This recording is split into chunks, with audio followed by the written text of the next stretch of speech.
don't want to do that. All right, everybody, let's start by rolling. Not initiative. Rolling to see what happened last week. Oh, dear God. Ooh. It was initiative. 18. Oh, yeah. What's going on? Oh, 7. I Ooh, be 19. dabbing. Oh, I'm sorry, Morgan. That's okay. Too bad you're not a champion fighter.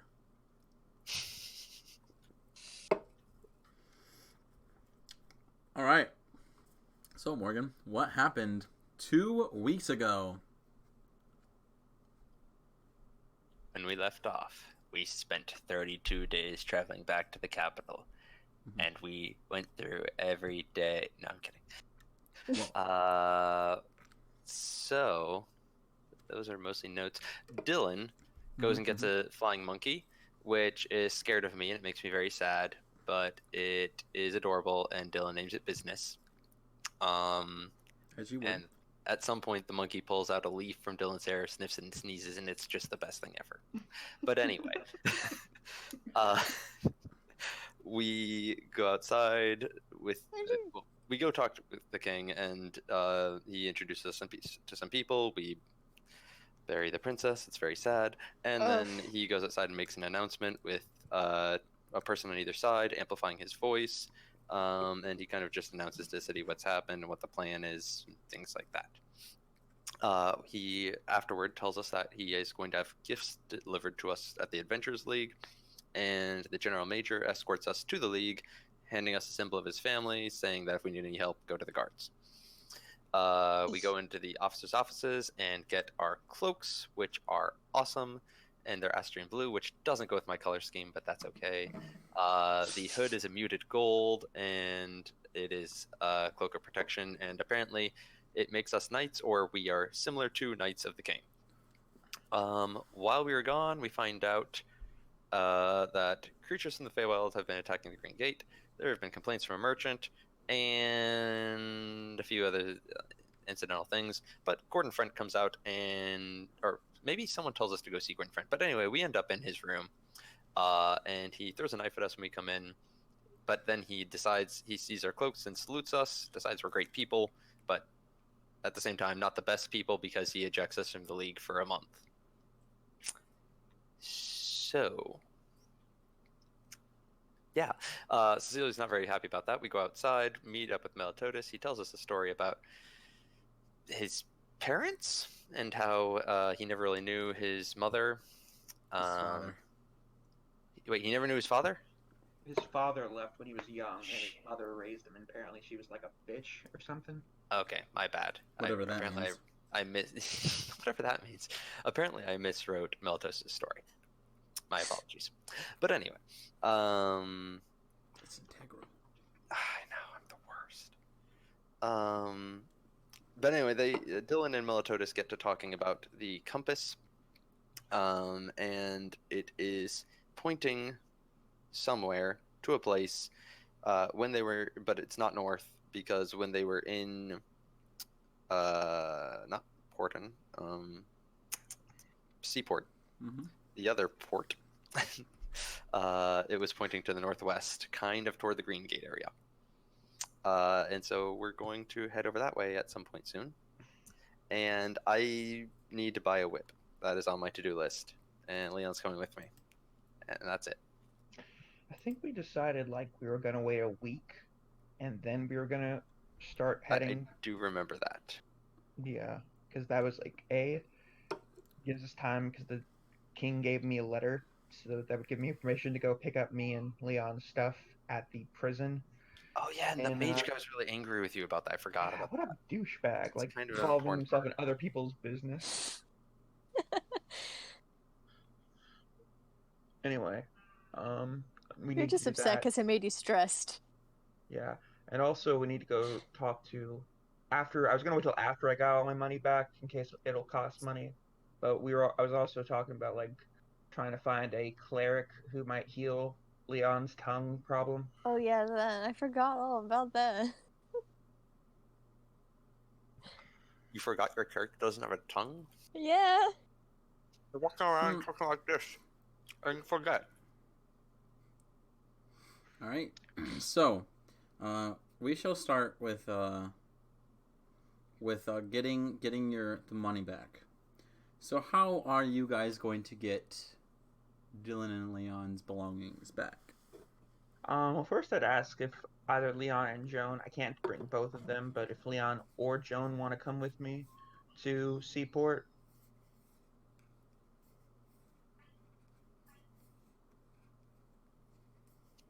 Leon Honestly, just Dylan, shrugs. I have all my equipment, and I have no desire to be back in that foul city. No offense. None taken. Leon, how about you? Leon blinks and then shrugs again. Okay. I mean, I don't really want to go totally by myself, so. But anyway, I guess if it's okay with Leon, if You can take we're not back Melatonis with you. if we're not back sometime tomorrow, something bad probably happened. Anyway, let's go. And You I'm can take gonna. Melatonis if you want. I can only take one person. Yeah, take him. No, I Brotherly don't think bonding time. Melatotis wants to be back there. yeah, I don't think Melatotis wants to be back there. Leon wrote down. Wrote down. Anyway, it'll be fine. Let's go. As long as we have these cloaks, nobody can mess with us. Probably, hopefully. Basically, what I'm gonna do is I'm gonna walk out of the city Mhm. until we get a pretty fair distance where nobody can see us. Then, after making Leon cover his ears, I'm gonna say, and making sure that he can't hear me, I'm going to say, Peppermint gets summoned, so I can summon Nathaniel, Mhm. and then I was gonna say that as you walk through the city, you start to notice that a lot of whispers form around you from bystanders as they are trying to quietly talk about you, and it doesn't take you very long to realize that the reason why is because they see the cloaks that all of you are wearing and are recognizing that you are either knights or someone as important to the royal family. But it seems like these cloaks are attracting a lot of attention towards you. And then you go out the gate, you say Peppermint, and just like in his fashion, he comes when you least expect him, and then you hear his voice in your head. You always seem to find the worst times to summon me. I was in the middle of a great discussion with a pixie about the origins of, the natural capabilities and how to polymorph. And I almost won that argument, you know. I thought you said it was a discussion. Not a debate. Sorry, I don't know that this is going on. Continue. Anyway, Listen, so smartass, what do you need me for? I need you to take me and my friend here to Seaport. Back there again? Is that Yeah. Is that going to be a smart idea? What do you out of character? What does he know about what happened in Seaport? He probably knows everything. I need to get some stuff that we left there, and I have the proper paperwork and stuff to get it back. He says, all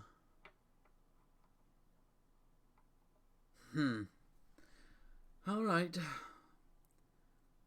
If that is what you wish. Okay. He stands there and he waits. Okay, I get on the horse, and I let Leon get on the horse. Ugh. Aye. Both of you need to start walking a bit more, I think. Leon feels offended for no apparent reason. Okay,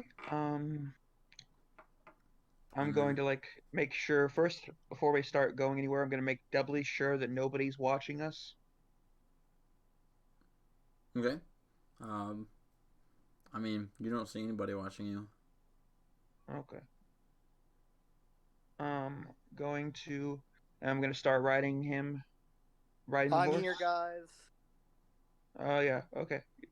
Me and Leon are going to Seaport. Um, so I'm gonna start riding him, and I'm gonna try to focus on a alleyway, that I know is usually abandoned in Seaport instead of outside the gates. Okay. You go through the traveling sequence and you appear right in the alleyway that you think of. And Nathaniel then says, "Is that going to be all? Or am I going to have to walk you the whole way?" Okay. No, that should be all, Nathaniel. Of course, I'll have to summon you again tomorrow to bring us back to the capital. But thank you. Mm-hmm. And he disappears.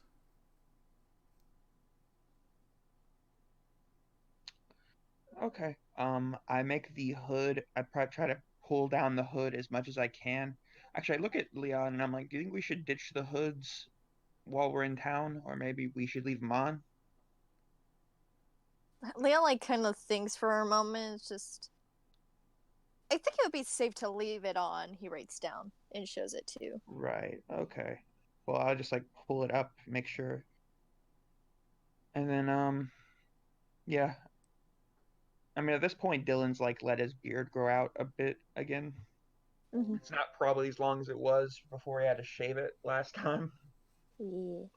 But anyway, let's go Alright. So you're going to go to Lord Balkovich or to the dungeon?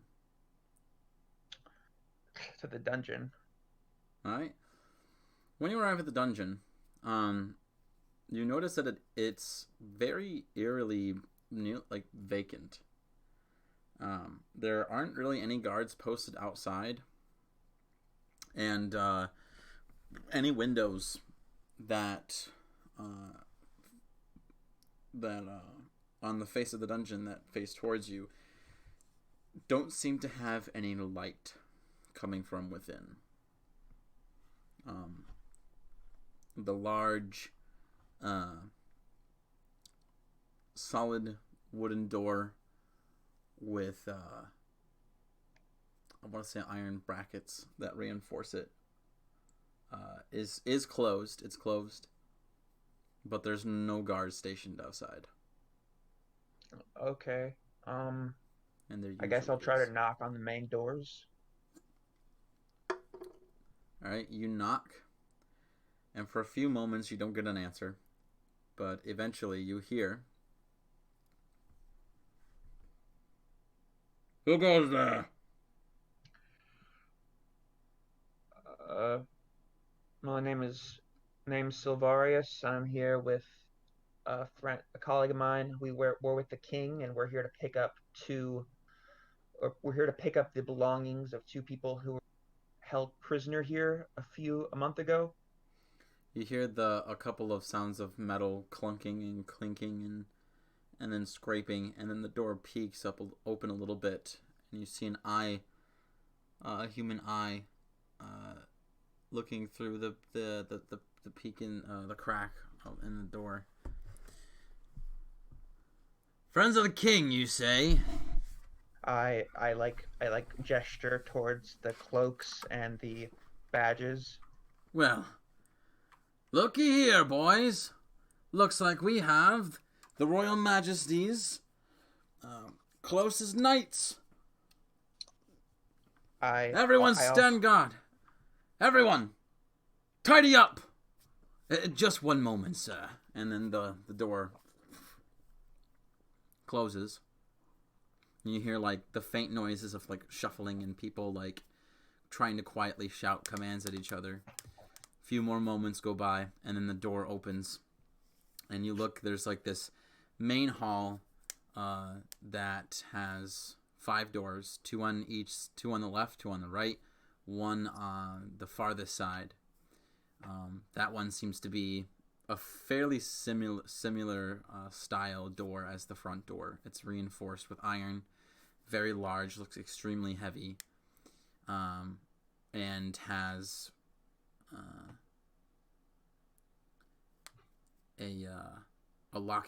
a very strong locking mechanism, where it like holds iron bars get pushed into the door frame by gears to sort of make it so that no one can budge the door open from the other side. And you see that there are 4 guards stationed here, and there's a table that has been shoved off to one side, and a bunch of chairs as well, like four or 5. And the guards each are standing at attention. You have one on the left, one on the right, one by the door opposite of you, and then you have 2 guards who are standing by the open door in which you are walk through. And when you walk in, the 2 guards push and close the door behind you, and one of them approaches while the other stands at attention. The guard that approaches you says, "Well, please excuse the dirtiness. We haven't been stationed anymore. We haven't gotten any more staff around since the incident that happened a little over a month ago." It's perfectly all right. I understand. So what can we help you with? I pull out the letter from the king that he gave us so we can pick up our things. Mm-hmm. And I guess this letter from the king, I'm here to pick up the belongings of 2 people who were held prisoner here about a month ago. Mm-hmm. All right. Well, and he hands you back the letter. I can, I'll take you back to the inventory holder, and we'll get everything situated. Okay, sounds good. Thank you. Right through this big door over here. And he goes up to the big door where the guard who is stationed there pulls out a fairly large-sized iron key, and he puts it into, looks to be a keyhole, and when he turns it, the gears turn and pull the iron bars out from the door frame. And then after that, he then lifts the mechanism up, and then pulls it out, and then gently sets it aside. He then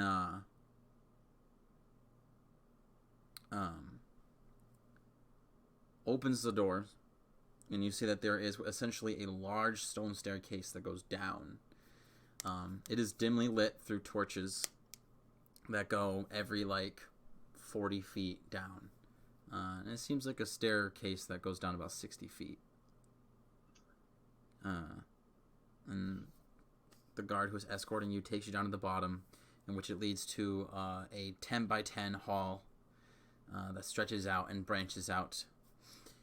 He takes you to a few lefts and rights, and eventually, Leon, you start to, oh wait, no, not Leon. No, sorry, wrong person. You get up to one hall where there are 2 guards that are stationed. They are heavily armored and have spears and shields. They each have a spear and a shield. And they both stand next to a door. And as you approach, they watch you come closer, and the guard who's escorting you tells them what's going on. They look at you, Dylan, and Leon up and down, and they both pull out keys where they both have to use it to unlock the door, open it, and let you guys inside. When you step inside, you see that this small little door leads to a fairly large-sized room. It's probably about, I'd say maybe it's 10 feet wide and 50 feet long. It is a very large hall, but there are shelves that have large wooden containers all along the shelves. And all of them are labeled, and you see many dozens of different names. And eventually he gets over to a section, and he gets a ladder that is on wheels, and he climbs up, and he pulls out his keys, unlocks the container, and he starts to hand you down large, like, I wouldn't say potato sacks, but I'd say large bags, rough bags that are like as strong and sturdy as potato sacks. And he just starts picking one up and handing you one, all of your belongings. He climbs down that ladder and then goes down the aisle, climbs up, and does the same exact thing to another container. And when he comes back down, he picks up a few himself, because there's probably like maybe 5 or 6. And he says, "All right, well, this is everything they have." Thank you. Do you mind if I check it real quick just to be sure? Yeah, sure, go ahead. Okay. I start opening up the bags and rifling through them, making sure everything's there. Right, you see that it looks that nothing looks to have been taken. Okay. And nothing doesn't look like anything was taken. Nothing was added to them. Nope. Okay. I tie up the bags and I'm like, well, everything looks fine as far as they told me. Thank you. Would you mind escorting us back to the entrance and we can get out of your hair? Yes, of course. Anything for the King's Knights, of course. And he escorts you to the entrance of the dungeon, and he says, "Is there anything else I can help you two with?" No. We're just probably gonna start heading back towards the capital soon. But you've been more than helpful. We really appreciate it. He says, "It's the least I can do. Both of you do great work in the capital.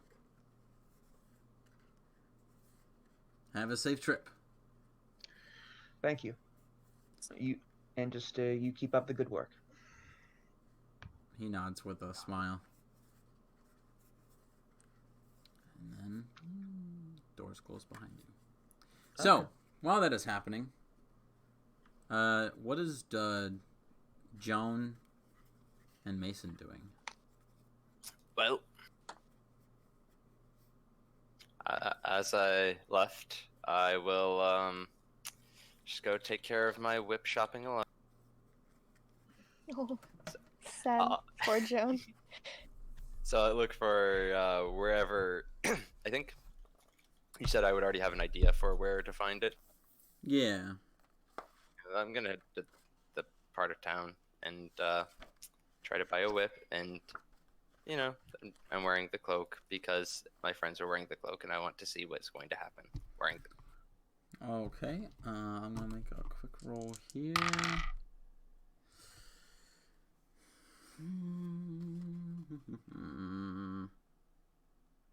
Can I say wearing the cloak anymore?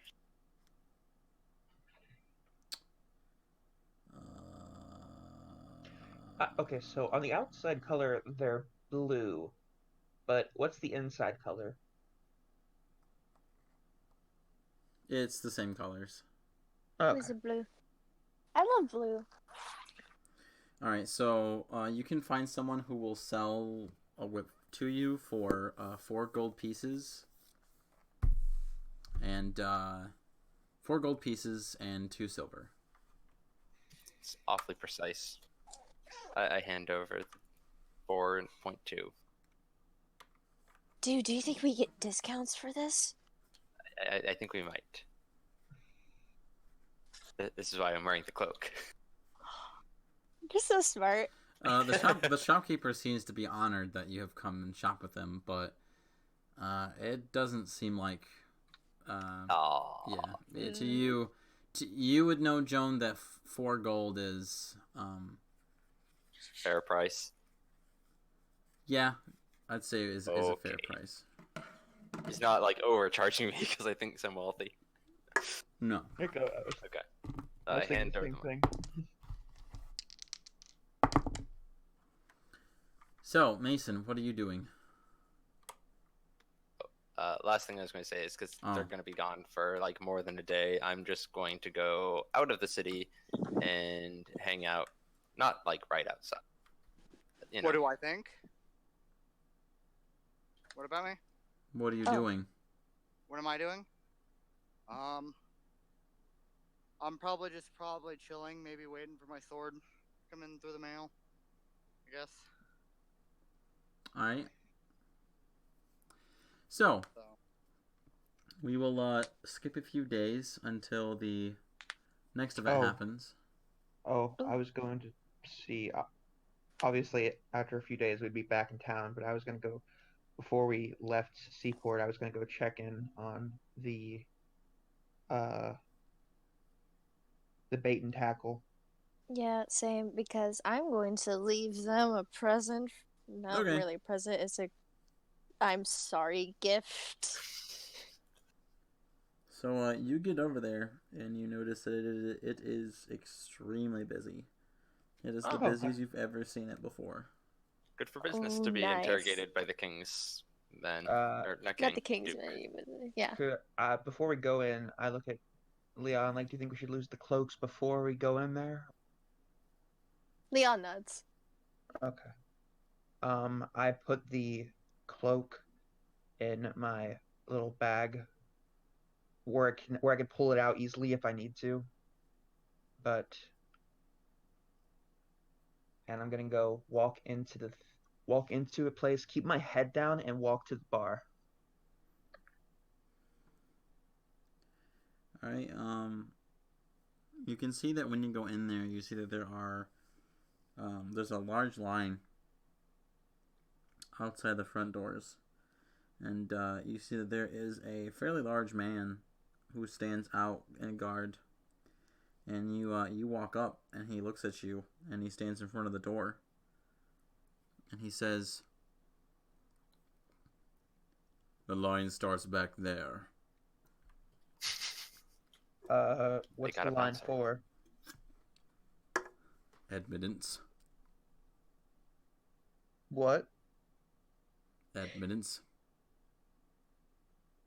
Evidence? Admittance. What? Admission. Admission. But is it like? Admittance. But like, what's going on? Last time I was here, it wasn't nearly this busy. Leon writes down they're popular. Okay. Okay. Well, it's a little chilly outside. Might as well put back my cloak on, and I pull out the blue cloak and I put it on top of myself. You do that, and some of the people in front of the line just kind of, whoa! There, look, it's one of the knights. It's one of the Leon grand doesn't knights of the do royal this, family. It's Leon another one. just does it. Yeah. That's another one. Leon The is bouncer, so the amused. bouncer just stands there unamused, Aw. and he says, "I don't know if that was a trick to impress me, but it didn't work. Line works the same for everybody. Boss's orders." Leon just like gives him like a nod of approval. And does as he says and goes to the back of the line. Okay. I will also go wait at the back of the line. When we get to the back of the line, I just whisper to Leon. I was like, "Well, it was worth a shot." So you wait probably about like 2 hours to get in. Hours. I mean, This is it's Six Flags. a sit-in place, so Meanwhile, like Leon and Dylan are playing tic-tac-toe with his book to pass the time. and when you finally get in, you see that there are a few waitresses now working instead of just the family. Guppy is nowhere to be seen, at least from like your passive observation. Leon quickly puts away his cloak again. Just like jams it into his. You see that. Pack. I'll do the same. Okay. And like holds his pack to his chest to make sure that no one tries to steal from it. You see that George and Magrin are behind the bar, keeping everyone's drinks ordered filled. Magrin seems to be the head of food, like, so she's like seems to be like the head chef or something, as she's like calling out orders for food, and they're looking like a business is good. Are there any empty seats by the bar? Not by the bar, no, but a waitress does come up, or like the hostess comes up and asks if there's just two of you. Yeah, it's just two of us. All right, and then she says, "I hope you don't mind a booth. It's the only thing that we have open right now." A booth's fine, but I wanted to say hi to the owners. I'm an old friend of theirs. Oh, well, what is your name? Just say Dylan. Well, no, just say Diane's son. They'll know who you're talking about. Okay. Yeah, I will let them know that you're here. I don't know how long they're going to be. It's probably going to be a while until they're going to have the chance to speak with you. You'll probably be done with your food before they even get a chance to look over at you, but I'll give it a shot. No, it's fine. It's fine. And we're in no hurry. We're gonna be here till tomorrow anyway, so we'll probably take our time eating.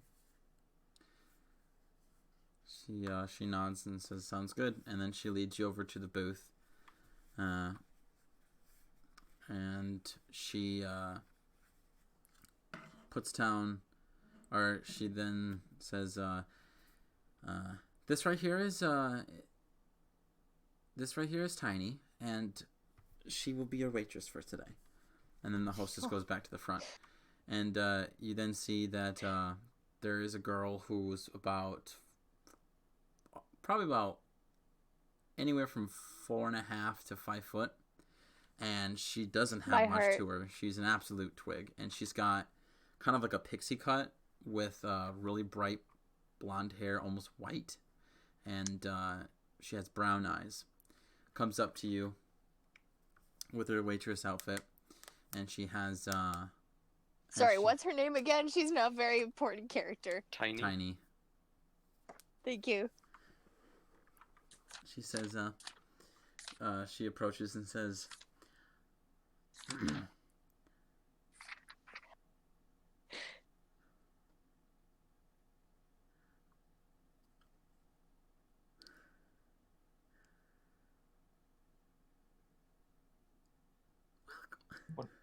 "Welcome to the Bait and Tackle. What can I get for you?"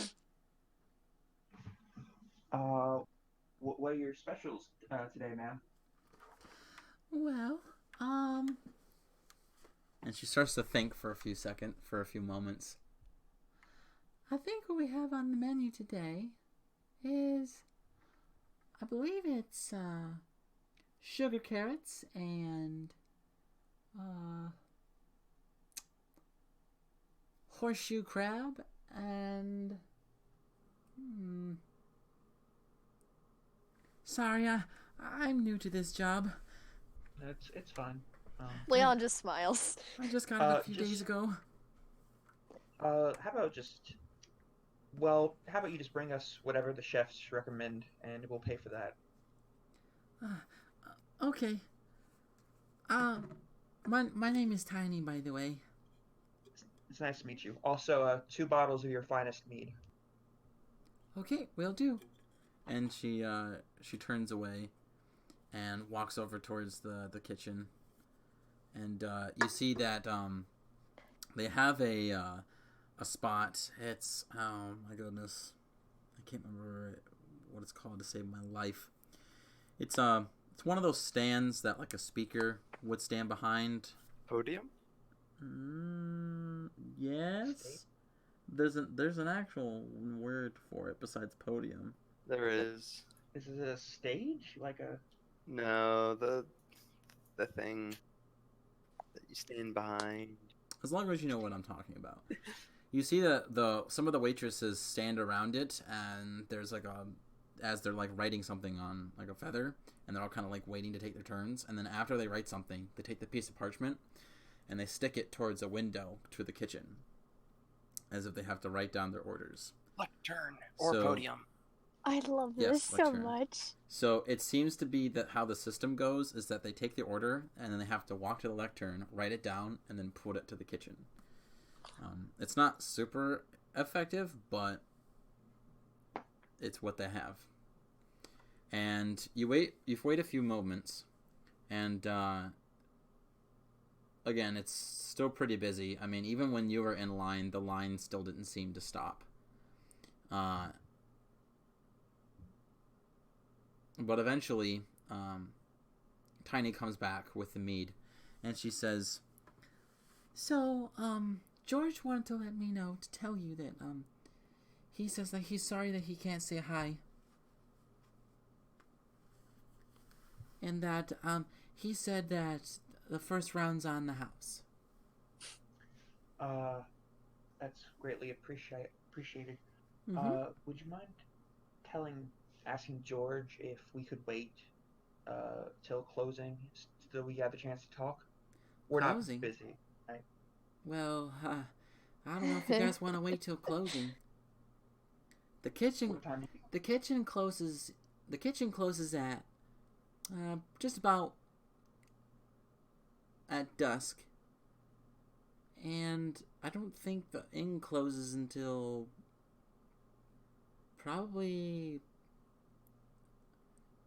just after midnight. Right. Well, we're wanting to buy a room if it's available. Oh, okay. I'll have to talk to George about that. George is the one that's in charge of the rooms. Okay. Thank you. Mm-hmm. Is there anything else I can get for you too? No, if you don't mind me asking, last time I was here, I mean, they didn't have nearly this many waitresses and like people here. Mhm. Like, did something happen? Like, why? I mean, obviously it's a good thing that your guys' business is booming. I'm just curious to know if there's like a cause for it. Well, from what I know, what had happened was just over a month ago, there was this pretty big incident where a couple of I think there were a couple of people who were suspected to plot some sort of assassination on Lord Belkovich's son or something like that. And there was rumors going around that this was the place that they had stayed at. And ever since then, people have wanted to see the place and the people who owned it of the people who house these so-called criminals. Oh, okay. That makes sense. Leon no longer feels so guilty. No more apology Still gift. very guilty, but guilty. And then ever since their popularity, they had to hire more staff. Okay. Well, thank you. Well, thank you. We'll just wait here for the food. I guess we could probably skip towards like. Actually, while we're waiting on this food, Dylan would talk to Leon and like, "Hey, Leon, you mind if I tell you something that's been it's kind of weird thing that's happened recently?" Leon just like looks at him and nods. Okay. Well, it's just that. Okay, so you know how like we've been having like a lot of times we've been finding ourselves in situations where we have to go down into places where it's like really, really dark, and we usually need to bring torches. Leon nods. Right. I'm not sure if it's because we've been doing that so much that I've just adapted, but it just seems like lately I've been able to see better in the dark. Leon just like kind of looks at him with like a skeptical nod, and I like to roll for like what's going on. Okay. He's turning into an elf. He's turning into an elf. Maybe it's the Silverius blood. Maybe he's actually secretly part of. Who knows? Go ahead and give me a Arcana check. Please, please, be nice. Be nice. 3! Yeah, you have no idea what's going on. 3. Leon just like nods. Is just like, yeah, that is a bit strange. Yeah, honestly, that's the one thing he was going to tell Leon. I guess we could just wait until we're able to talk with George. All right. So while you're waiting, shortly after Tiny leaves after dropping off your food, which both of you are served with horseshoe crab that comes with lemon, some yummy homemade garlic butter, and she tells you that it also comes with a side of some new type of vegetable that was actually designed and grown by Lord Green.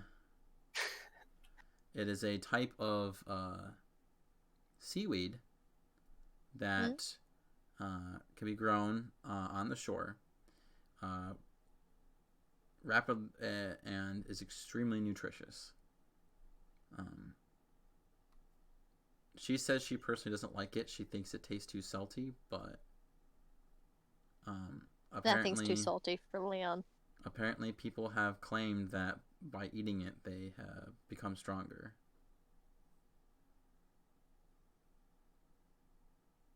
And also, their skin stays moisturized. Sweet. And shortly after she leaves, someone in the booth behind you, this sun-baked fisherman, kind of turns over and leans over to your side, Dylan, and says, she's quite the cutie, eh? Who, Tiny? Yeah. I suppose, yeah. Sure. Oh, man. If she was on the dessert menu, you best bet I'd get me 3 servings of that. That's a bit crude, sir, but okay. Leon like looks down at his drink and is just like, why? Too bad she's only 13. Oh my fucking god.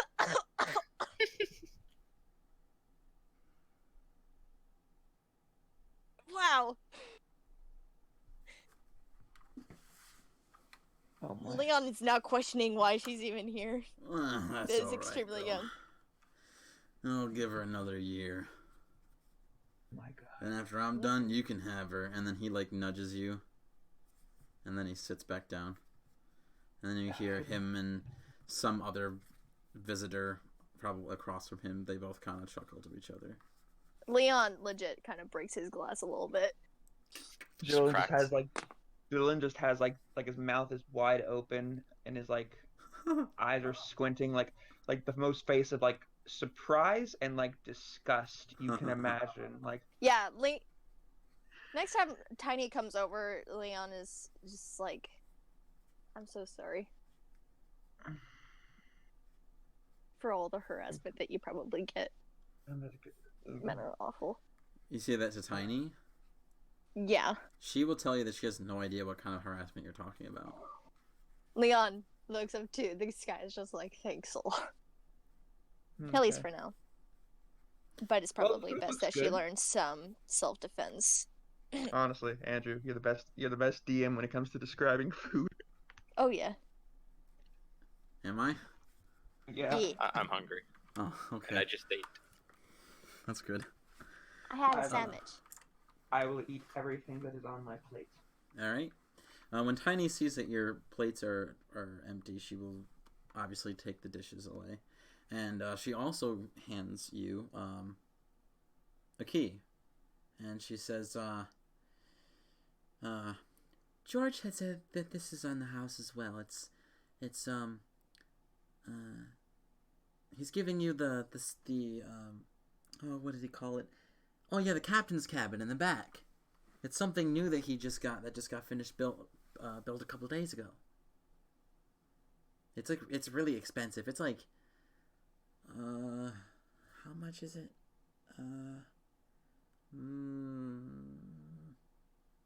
Like 10 gold a night? Whoa. That is quite the pretty penny. It is, but it's a really nice room. I got to see it once actually. Okay. Hey, Tiny. Yeah. Random question. How old are you? She goes, well, let's see. I had my birthday.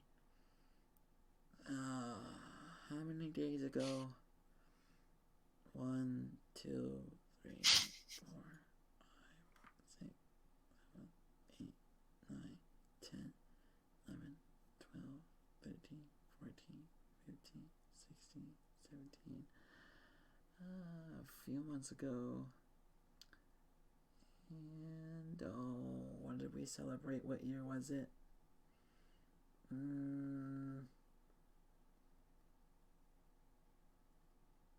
I think I'm 13. Why? Just wondering. You just looked really young. Just take care of yourself, okay, Tiny? Just don't go. Just don't. Just stay safe. She says, she goes, oh, don't worry. I have to stay here.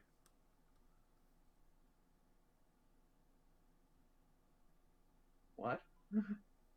I have to stay here. Why do you have to stay here? Well, because of the paper I signed. Wait. Oh God. You know, What the paper?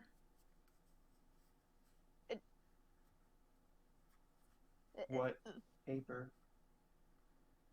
The paper where you basically stay here and you get fed and you get shelter and you work. Oh God. And you slowly get paid a little bit day by day. And then when you've lived here for a certain amount of years, you're then set free and you're given the money. Okay. So it's not indentured servant, it's No, I don't think so. Oh please, you need to be very sure about this. I mean, George said it was something that Lord Adam had come up with. It's like a But don't worry, George is super nice. It sounds like an apprenticeship almost. Mhm. Apprentice? George is a good guy. I trust him not to do anything I mean, it doesn't shifty. sound like it has an end. It has an end date, so that's a good thing. Yeah. And they do get paid. Okay. Well, thank you, Tiny. We're just gonna go up to our. We're gonna take the rest of our drink up to our room. Yeah. Yeah. Tell George and his. I'm afraid that with captain's quarters, there's no food and drink allowed in it. Jones like, fair enough. And I'm gonna chug down the rest of my mead. Whoa. Klingon's gonna do the same. He isn't fazed by it. Wow. The last time I saw someone do that, well, I think they vomited. No, it's fine. I was practically braised on this stuff.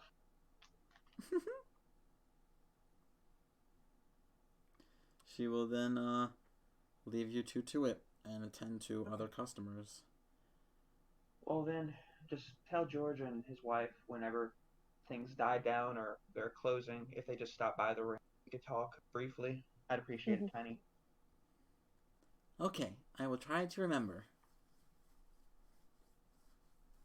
Leon quickly writes something down. Is just like, if you ever end up becoming a lord,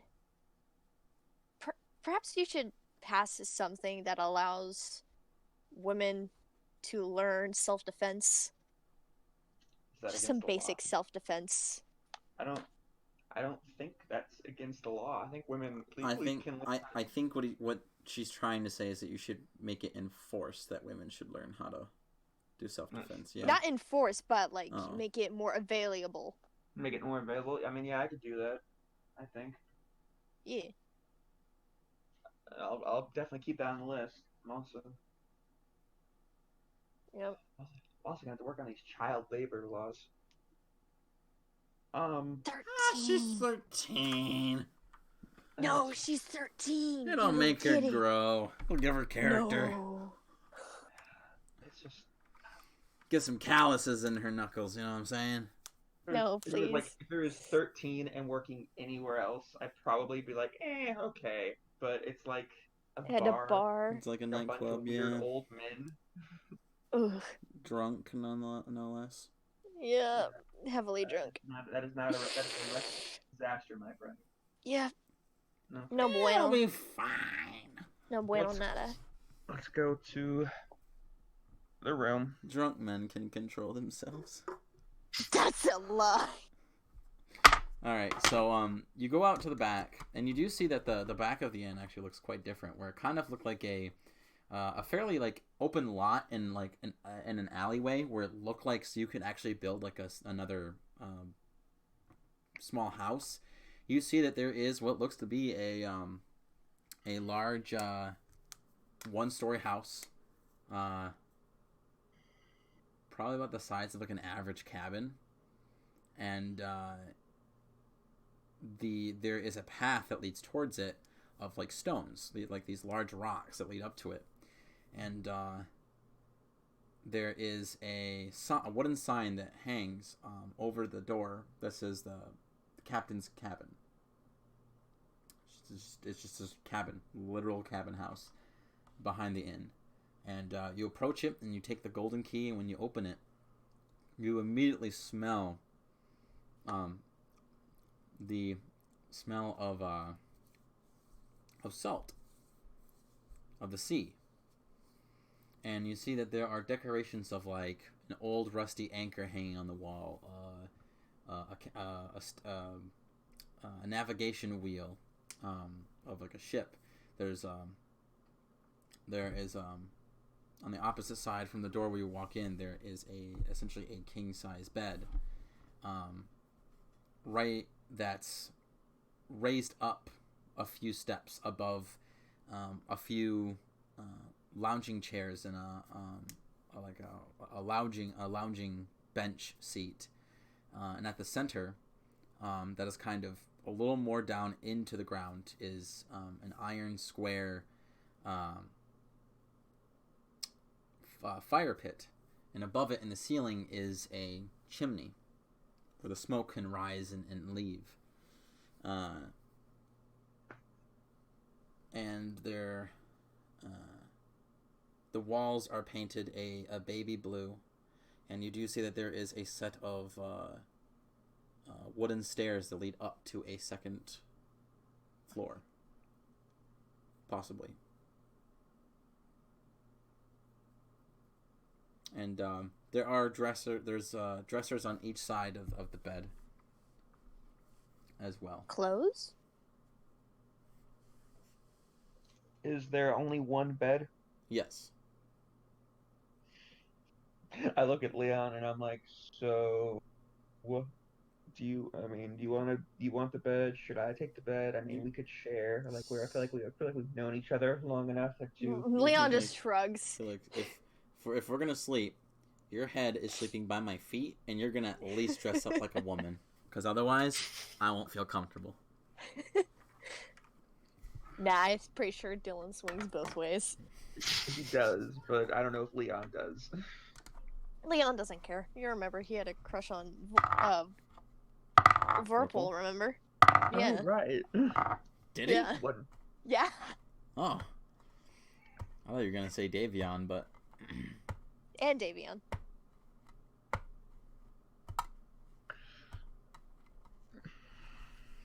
So, you guys are just Just gonna to rest here? preface, just to let everyone know, as the time has gone on, Leon has allowed his hair to grow out, and how he has styled it is so that it like covers his ears completely by tying the front strands of his hair to the back of his head and allowing the rest of his hair to be down. Like a curtain? Okay. E. I kind of have an image in my head of what that looks like.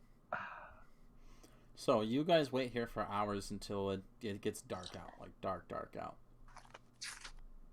And Dylan's just sharing with Leon the rough draft of what is his book he's writing.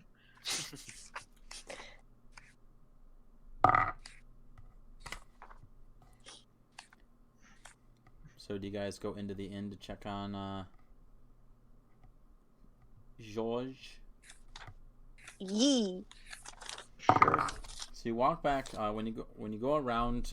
You go through the back, and you definitely don't hear the busying noise of a crowd of patrons.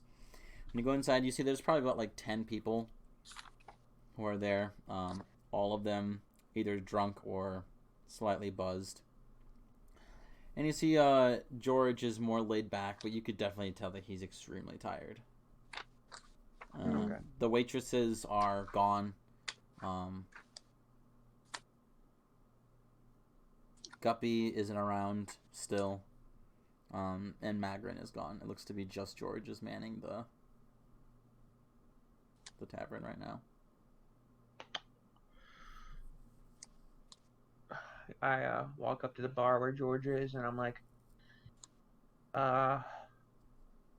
could I get 2 meads, my good sir? Dylan.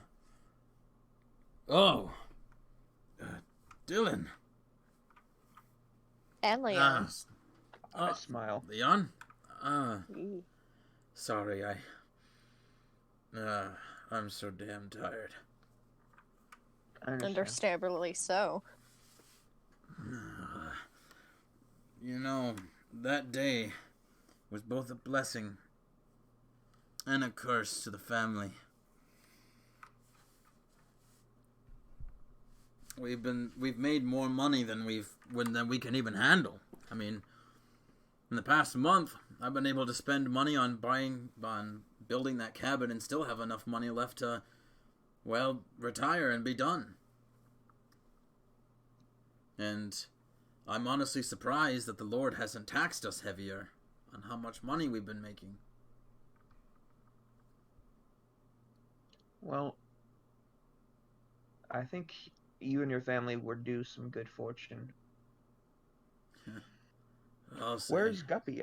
I didn't see him helping out around the tavern tonight. Oh, yeah. Well, me and Magrin have been thinking that the boy, he doesn't belong here. He doesn't belong wasting his talents inside the tavern, so... Plus, we need a smart mind to handle the business now, not some hard-working old sailor like myself. So we sent him off to the college. The Bard's College or the Mordecai College? The Bard's College. And they have a program there to teach young kids how to get their education. It's really good. I'm glad to hear that, George. Mm-hmm. He sends us letters at least once a week. It's quite cute. The boy still doesn't quite know how to write very well, but we get the gist. And he shows us pictures, too. Great pictures. Pictures of ideas that he has, that he wants to create. I'm glad. I have a question. I met one of your waitresses who served us. Her name was Tiny. Oh, yes, you met Tiny. Isn't she a sweet girl? Yeah, very nice.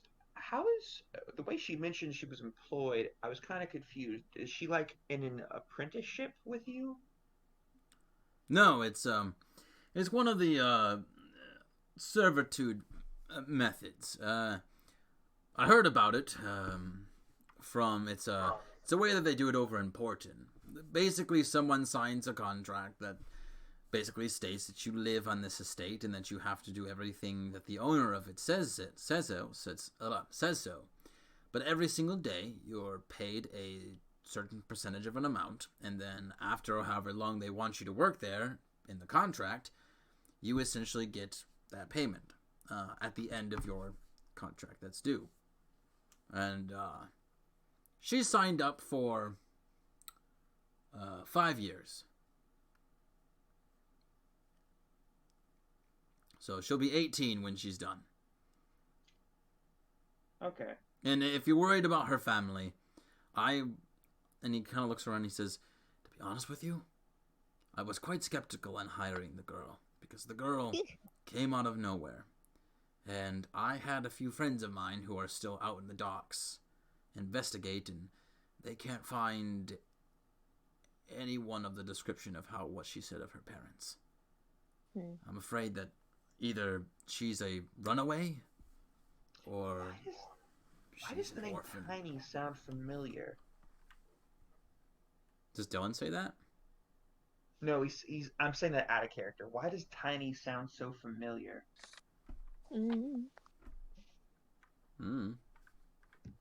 Can I do an insight check to figure out if, I don't know, Tiny rings any bells or something? History? Okay. Yeah, it'd be history. 19. Oh, nice. The sun's rolling well tonight. Not me, obviously. You don't feel that you don't have any recollection or memory of Tiny before this day. Okay. She doesn't have a last name? Do you ask George that? Yes. Or do you write to George that? Yes. When he sees you do this, he kind of looks and goes, "Huh? What? Why'd you write Read that this out?" for me. I tell George that Leon injured his tongue, so it's hard for him to What? talk. You injured your tongue? Can I see? Leon shows him his half-bitten off tongue. Oh, God. Do I even You want to wanted to know see what it. happened? No. It's probably safe. It's probably better that you don't know. It was kind of adventurous business. Okay, yeah, no, never mind. I've already gotten enough trouble brought here. I don't need any Sorry more. about that. It's quite fine, Like I said, that day has been both a curse and a blessing to this family. Well, I'm glad to see that you and your wife and your whole family is doing well, if a little bit busy. We're probably going to head back to the capital tomorrow. He says, how much do I owe you for all the food, drink, and the... Nothing at all, nothing. It's the least I could do for everything that you've done for my family. Okay. Well, I suppose there is one thing. Yes. I kind of miss visiting your mother's grave. I haven't done it in over a month now, and I was wondering if maybe you could drop off a rose for me. I was actually planning on visiting it before we left also, so I can definitely do at least that. He says, oh, and don't just get any ordinary rose. Your mother particularly liked the roses from an old lady. Her name was Old Rosemary. Leon doesn't trust old ladies. Her granddaughter takes care of the floral shop, but the old woman is still alive, although last time I knew she was bedridden, unfortunately. Okay. One rose from Old Lady Rosemary. Will do. Don't say old lady, just say Old Rosemary. Old Rosemary. Okay. Dried rosemary. Leon grins. Oh, and also, one more thing before you go. I can't believe I almost forgot this. Guppy wanted me to give you something, as he was going to be too busy for schooling to be able to catch you in case if you came back. He says, I'm gonna have to go up to my wife and I's room. Mind staying here and just telling people that I'll be right back? Sure, that's fine. I'll do that for you, George. Thank you. And he walks off to the stairs that lead up to the second and third floors. How busy does the bar look? There's probably like there's no one at the bar. Okay, how busy does the tavern look? The tavern, like I said, there's like 10 people there. Okay. And all of them are either drunk or lightly buzzed, just slowly enjoying their drinks and the company they have. I look at Leon and I'm just like, I don't know, Leon, if I have the worst luck, best luck in the world. Mixture of both, and that's dangerous. Yeah. Sometimes people I meet become successful, and other times they die. Mm-hmm. Not really. I don't know. So, you wait a few minutes, and eventually George comes down, and you see that the object that he has is big enough to fit in one of his hands, and it's got a he has a blanket over it, or like a bed sheet or something. And he says, now he wanted me to do this because he wanted it to be a surprise, but it was something that he made in one of his classes. One of the instructors there is a wood carver, and he's been learning a lot from this man on how to carve through wood. And I'm gonna be honest with you, Dylan. This is when I saw this, when my boy handed this to me, got me into tears. Proud father. I can respect. And then he then holds out his hand. I'll let you take the bed sheet off. I gently take the bed sheet off. This is not the first time he's done that. Zinga, zinga.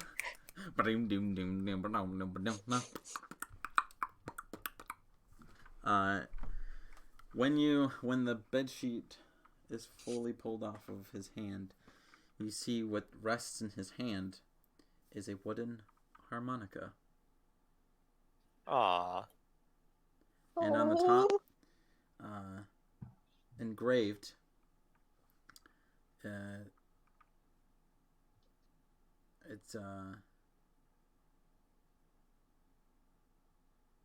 says Dylan on it.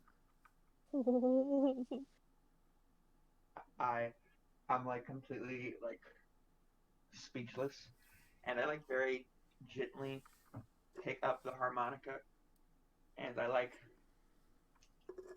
lightly blow into it to see if it sounds right. You sense that the note that you play is a little off tune, but you are fairly certain that it could be more that it's because it's made of wood, so it's not really the best for not percussion. Wood. I want to say wind instrument, but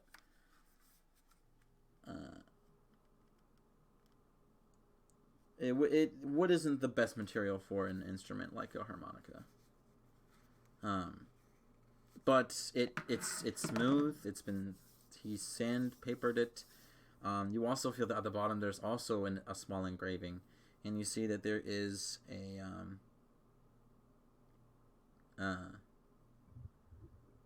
little etched in cursive again. It says Guppy's Trinkets. Oh. Aw. Okay. I'm obviously, okay. I'm It's not a okay. perfect harmonica, but do I know if I could still use it as a spell focus? Sympathetic magic. I would say no because it's not designed to be a spell focus. I thought bards could use any musical instrument as a spell focus. I don't think so. I figured that their spell focus had to be like any other spell focused. But again, I don't know bards very well. Also, hi Spider. I'm just gonna set you right there. I like how none of us are like particularly like scared of spiders. We're just like indifferent to them. He was just distracting me. He's just chilling. He like slowly dangled in front of my face and went, yeah, that's gonna be distracting. I'm just gonna move you over here. Bye. Too close. Too close. Exactly. It says on bards you Oof. can use a musical instrument found in Chapter 5 as a Yeah, spell I'm casting. just seeing it.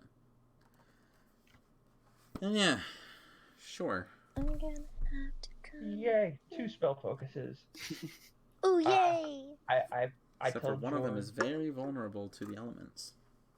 Oh yes, yeah, like it is. fire. It's Keep it more of a safe. backup in case It would something be happens. really ashamed if it just caught fire. Yeah. Dylan would probably cry. George, whenever you get the chance to see Guppy again, let him know that I really appreciated the gift. It means a lot to me. He smiles, and he puts a hand on your shoulder, and he says, "Will do, Dylan. Will do. Now, would you like a drink before you head off for bed and leave tomorrow morning?" Sure, that'd be great, George. I'll pour you a glass. And you guys can slowly drink it away. Head for bed for the night. Yep. And then wake up in the morning. And there's like Dylan and Leon are just like spooning. Who's the big spoon? Who's the little spoon? Who am I kidding? I think it's Dylan's obvious. the little spoon. Definitely. Wait, what? Whether I you can't like hear. it or not. Wait, no, I can't hear. Seriously, what did he say? Who am I kidding? Dylan's the little spoon. Oh, yeah. Okay. Dylan's not that embarrassed, so he just gets up, puts on his clothes.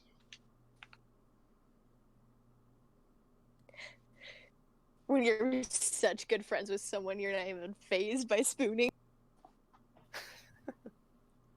Gotta keep warm with your homies. Oh yeah, no homo, bro. So you step outside the cabin. Give the key back, and say your goodbyes. And you head off to a abandoned alleyway. And with Nathaniel, make it back to the capital. Wait, I thought I was gonna have to put the rose on my mom's grave. Oh yeah, that's right. Sweet mom's Oh, times. so We much can't to do, so little skip time. we sweet don't need mom's to. We don't need to times. role play that. I could just say I did it. Yeah. I don't really have anything that inspirational to say this time. Okay. Yeah. Anyway, so we'll just say I did that, and then we went back to the capital. You went up there, and then you said, you put the rose down, a tear go down your cheek, and you say, something inspirational. So I have another brother. That feels like a apparently. Dylan move, to be Yeah, it honest. does. So Something you're like, so inspirational. mom, get this. So apparently you had a third kid. Whoops. Silly you. Turns out Dad was a bit of a whore, so I know who I get it from. Dun-dun-dun.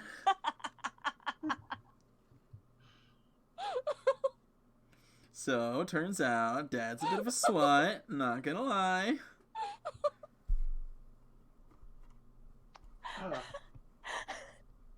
Alright. Anyway. So, you guys make it back. You guys can somehow meet up. Well, you can all meet up at the College of Mordecai on day 2. Don't think there was anything that was going to happen until Mason gets his sword. I think that was the next thing. Yeah. Right. Dylan's going to put his harmonica that Guppy gave him in a very safe place where nobody can get it. So yeah, do we have Your enough money bum. to get Leon back a new tongue? That's what we're gonna find out. Didn't Dylan also borrow some money from Joan? Hey, That's what he's Sam. gonna. I was gonna do that next. My bad. As soon as we got home, Dylan's Hey, gonna give Sam. Joan 10 gold back. Mason, you good, bro? Mason, if you were paying attention, you'd know I'm calling for you.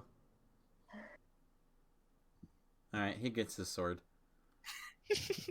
At some point while we're waiting for the sword, Joan would like to pull Leon aside. Oh, sweet. I'm getting pulled everywhere. Hello. My sword's ready. Yes. Yes. Yes. Nice.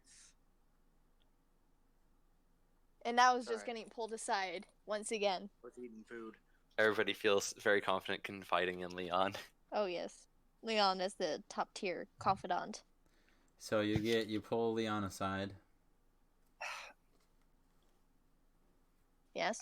How are you dealing with the princess being dead and all that? You know,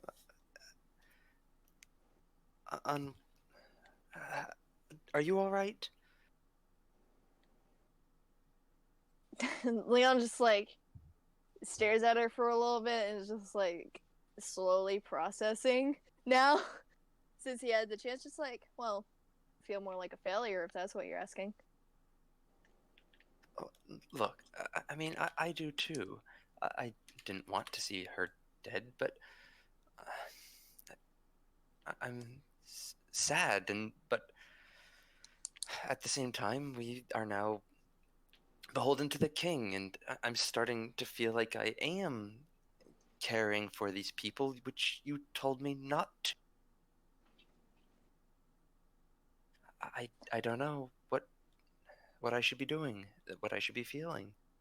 Leon just like signs like a quick thing. Is it okay if I give you a hug? I need to start asking this because usually I find that people don't like it. Joan gives Leon a hug. Yeah, just pats her back. And then here, red alert, red alert. This is your elder speaking.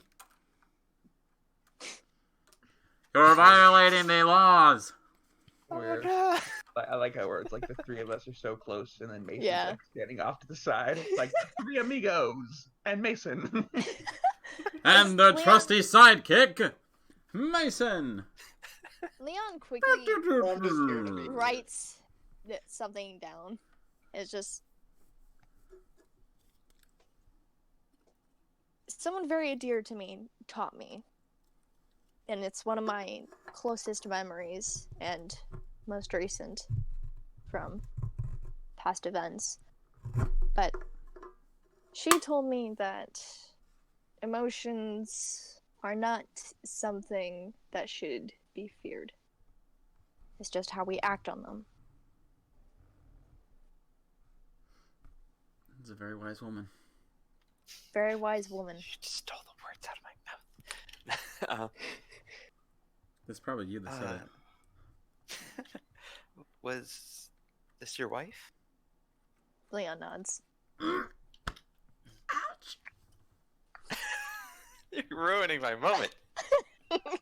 Well, really, Leon's moment, but I'm. She sounds like a wonderful person. She was. Well, how do you think the council would feel about Council would feel about what? about our feelings versus our actions. As long as we don't interfere with the human world, we'll be alright. Because technically, we had no hand in what had happened to the princess. We were neither able to help, nor, well,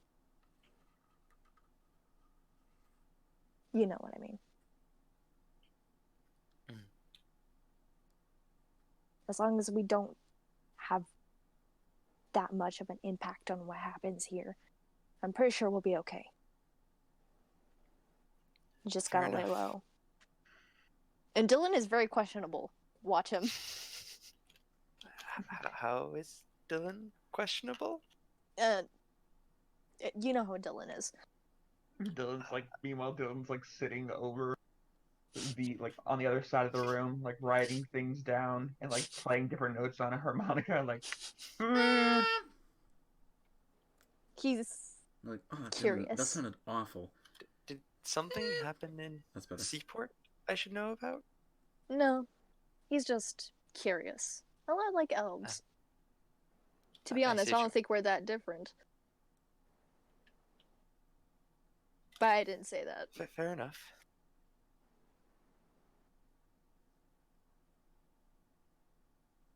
How are you holding up? I don't know.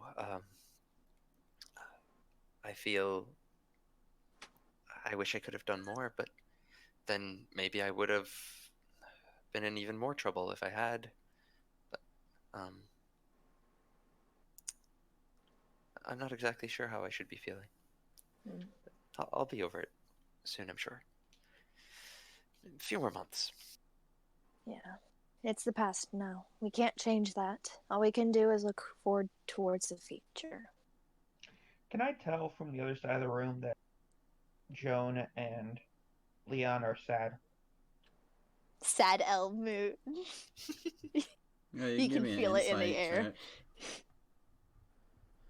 Give me an insight versus their passive deception. Wait, what's passive deception? 10 plus your plus deception mod. bonus. Eek. I wish I I have had. 11. Oh, 13. Oh no. It doesn't matter. Because he got a 4 Nope, for his never mind. insight. They look, Oh, look yeah. fine to me. We good, fam. Don't worry. We're totally okay. Crying on the inside. Well, I'll keep your advice in mind. Thank you, Leon. That's what I'm here for. Literally. Yep.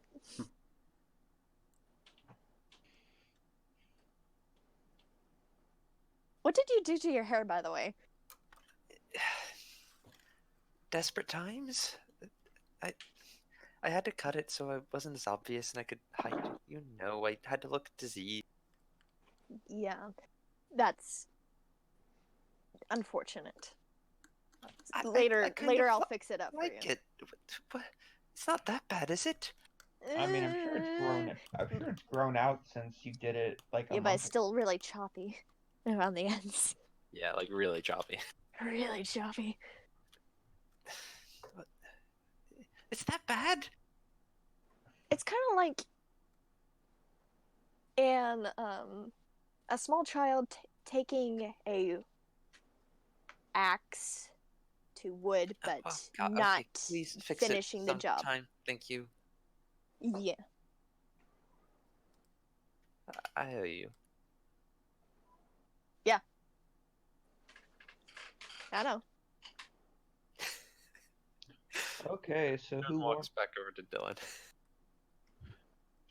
to go fix Leon's tongue? Leon raises his hand. Joan raises her hand. Okay, Mason, do you want to come? I miss hearing the sound of my voice. Oh, let's not get hasty, Leon. Plus, I also need to talk to Hannah. Like Ooh. talk. No, like actually, like talk to her because talk. been some time. She's probably worried. So, you know that there is the Grand Public Church, where We're wearing our cloaks, by the way. Yeah, we're gonna wear these to see what we can get away with them. okay, where the different Get away bodies with of murder. the sanctum of the Asterian religion. This is where they are. It's mostly just priests that are there. Again, it's a public access type of service, so there's not really going to be anyone who is powerful enough to do such a thing. Your best bet is to go to where the head of the church is, who is Father Dane. I think that's what his name was. Where's my mouse? There it is.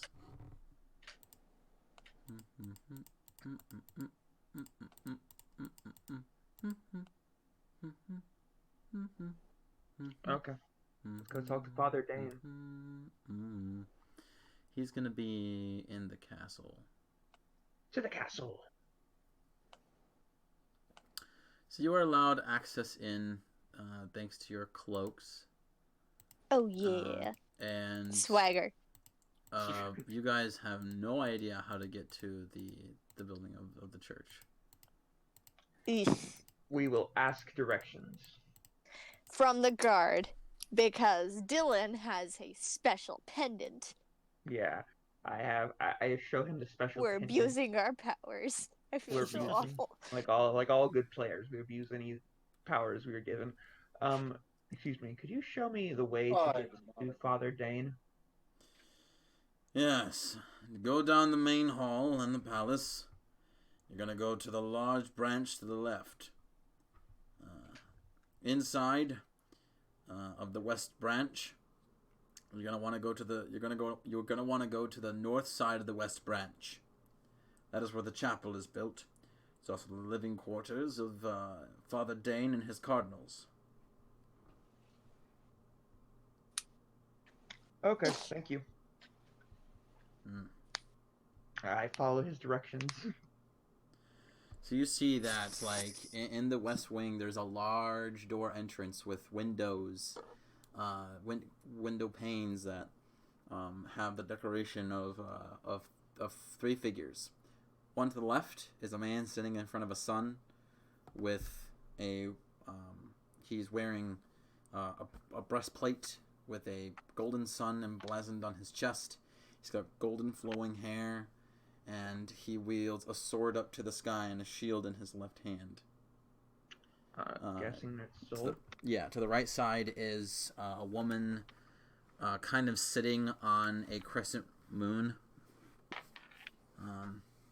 with, like, her one leg propped up to where her arm can rest on the knee, and she wears a black cloak, and you could just see her smile.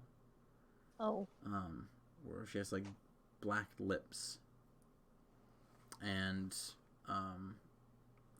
in her left hand, she holds up what looks to be the way, like, a flow of something blue. You can assume this symbolizes magic. And then above the door, there is a woman who has her arm reached around what looks to be the world. And she smiles down upon it. And the doors have guards who are stationed there. They open the doors for you, and you see the massive cathedral in front of you. There are a few dozen benches off to the left and right. The aisle leads up to a dais where there is a large lectern. Behind the dais, there's also a large mural of the same three figures, except the woman who symbolizes Mother Ariel is actually just the globe with a woman's face on it. And her son and daughter fly kitty corner from each other over their mother. Soul looks to be battling monstrous creatures, and Luna has what looks to be strings that kind of fade away halfway around her mother and then slowly come back into visuals around the monsters to signify that she is controlling them. Makes sense. And Soul is fighting them off. And you see that there are about 7 robed figures. People. There is 2. So there are. One of them is wearing a white robe with gold. Some gold necklaces and rings on his fingers. He's got white hair. And he's got a collar that rises up about half a foot, so about 6 inches above his shoulders.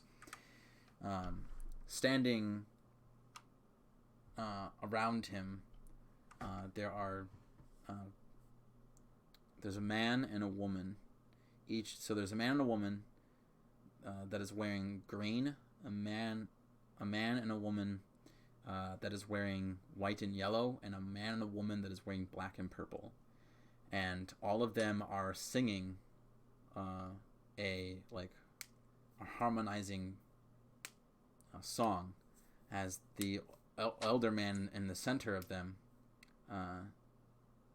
starts chanting a prayer.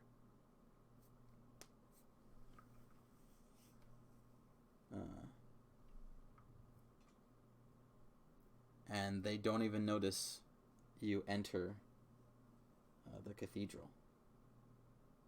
Leon looks awestruck. Because this is his first time in an actual church. Dylan goes and sits nearby, waiting for them to finish their song. Okay. When they're finished, the older man says, I feel that the gods had listened to us this time, my children. Today will be a blessed day. Yes, indeed it will be, Father Dane. It will be. And as at this point, the old man standing on the dais looks up. Oh, why, it looks like we have some visitors of some royal knights, it seems to be. Please, do not be afraid to enter. You're in the house of the gods. And the others who are staying around him kind of just turn and wait for you to approach. I approach Father Dane I deeply apologize to bother you on this day, Father Dane, but I was wondering if there is something you could help me with, well, my friend with.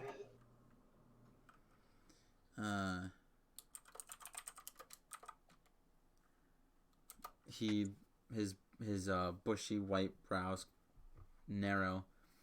Well, why, of course, child. I will do as much as I can for you. Children, and he looks down at the ones around him. Will you step aside so they may approach me further? And they all step aside to the sides of the dais to allow you to be able to walk up the dais to I would stand just in like to front of him. preface, Leon has never looked so shy. Oh. So we're already in the room, Mm-hmm. but they want us to move up, correct? Yep. I kind of gesture Leon specifically to come stand by me. Leon hesitantly My, walks up next child. to him. Ariel has made you grow tall like the grass in the fields. If you need me, I'll be up. And I turn and I'm gonna wait out in the hall. Father Child of Dane. gods, I see. Father Dane, my friend recently injured his tongue. He's been having trouble speaking. Oh, I you was poor wondering- thing. I was wondering if there is, of all the gifts that the gods have blessed you with, if any one of those among your repertoire would be able to help my friend. He says, may I see the injury in question? Leon, like a sigh, just opens his mouth. When you open your mouth, you see that the quote unquote children all kind of like lean up against each other to see, and Pope Dane says, "Children, stand aside, please. Leon has gone pink. I have no room to see. If your curiosity will injure you one day. You must know this. Please pardon the intrusion of your space, Lord, Sir, Leon? Leon nods. Ah, yes, Sir Leon. Let me take a look at this injury. And he leans further in. Wow, what a ghastly wound. I myself, I haven't dealt with something like this before. I must be honest with you. Well, it seems to be this was not done by something sharp. How did your tongue get removed?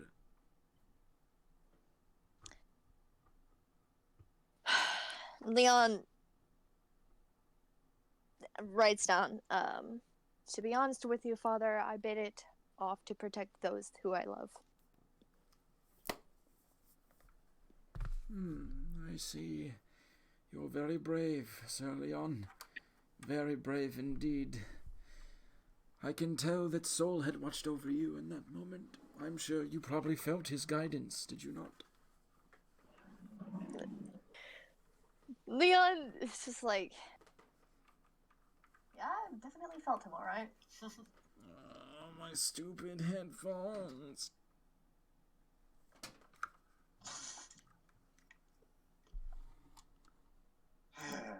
Sorry, I just imagined the old man going.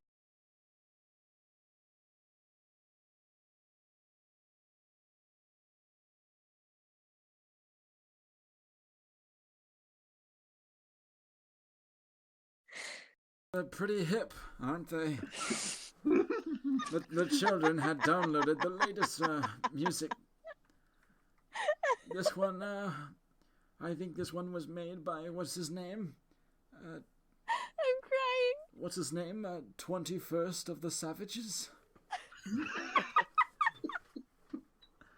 It's a pretty good beat, you know. Makes me rock my hips. The foul language is not one I would say would be appropriate for the house of the gods, but the fellow knows how to how do you say it? Spitfire. Biting off my tongue has never been more worth anything.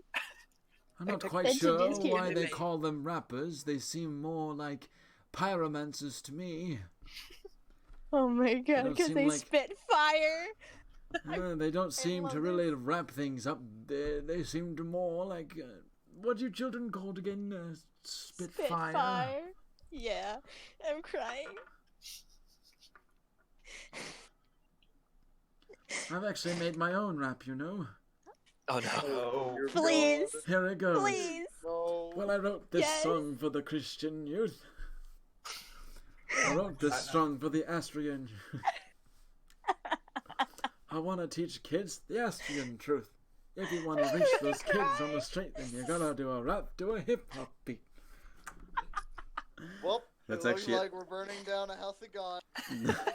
That's actually No, a this is parody great. from a actual rap song that was made by an actual priest in California. Oh my gosh. I'm crying. So I did not. That's a parody of a song, of an actual song. I'd I'm recommend. gonna It's called cry. "Rapping This for is so Jesus." great. It's a good piece of internet history. Anyways, Where were we again? Yes, I've certainly felt soul guide me. Hmm. The old crone nods. Well, the gift to bless one with their limbs back, I'm afraid, is out of the reaches of the gifts that I'm given. It would seem to me that I would say that perhaps this was something that Soul had seen it as a benefit. I mean, think of it. From here on out, you won't be able to spout out secrets. You can keep them to yourselves. Communication will be hard with your friends, but see it as a challenge that makes you stronger, makes you a smarter person. You will have to think of a new way to communicate with your friends, making you quite versatile. And the children, they all go, wow, I didn't think of that before. Do you think maybe we should cut off our own tongues? No, don't do that, you...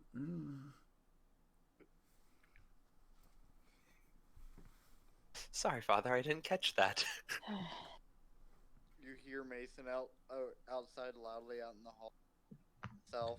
I No. thought these guys were smarter than I thought, but apparently not. Mason. God, Mason, so rude. Children. Can't bring him anywhere. Well, thank you, Father, for your time. I appreciate you looking at my friend. I'm sorry that he may not be able to get his tongue back, but like I said, think of the bright side of the plans that Soul has for you. Just think of it. Maybe Luna had plotted to end your life and Soul had saved you at the price of your tongue.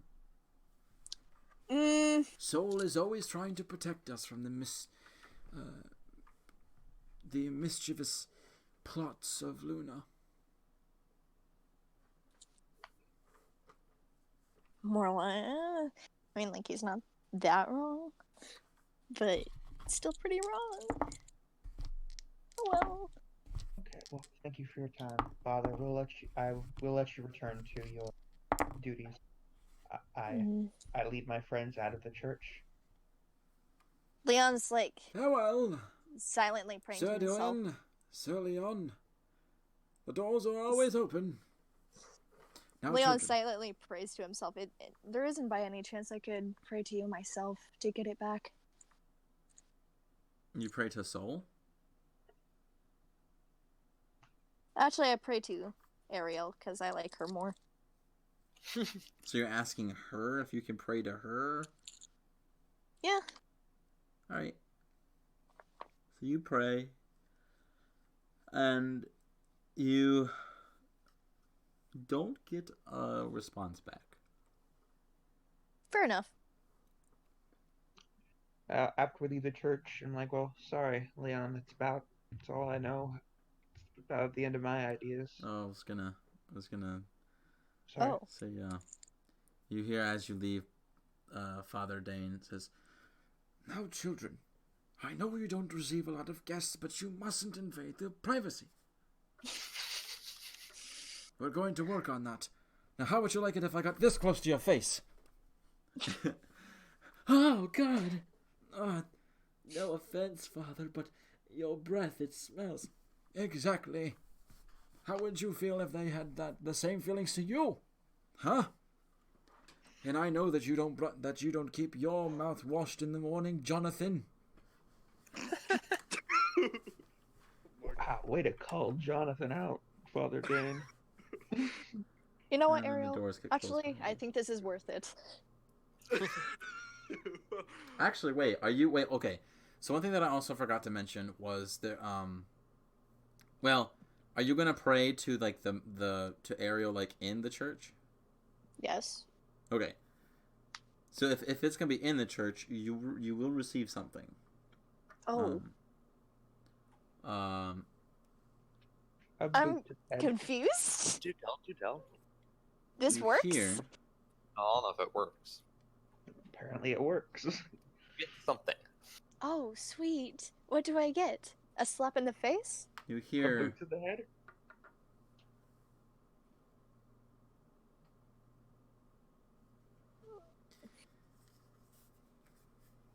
like all other things in life, you lose some to gain others. To receive what you've lost, you must get rid of what you had gained from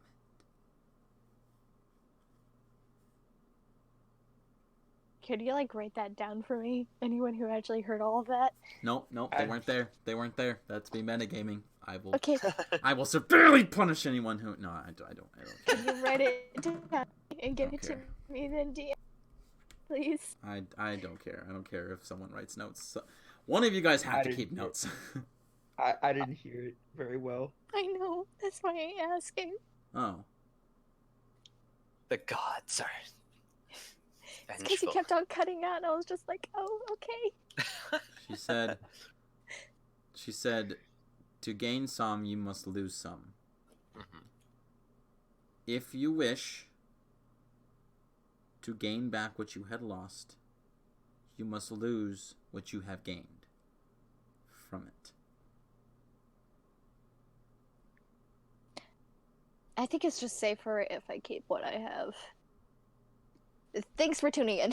And if you want, you can give me an insight to like figure out Insight check. what that Yes, means. please give me all the insight. Why did I even put my? I wish that I put my, my like proficiency and skills in insight instead of perception, because I use insight for everything and I use perception for nothing. See, this is what it gets me. Nothing. Yeah, You are you're really not not quite rolling sure well. exactly like. So you understand the message. You need to lose what you had gained in order to gain what you had lost. But what you're confused on is what exactly did you gain that you need to lose? Was it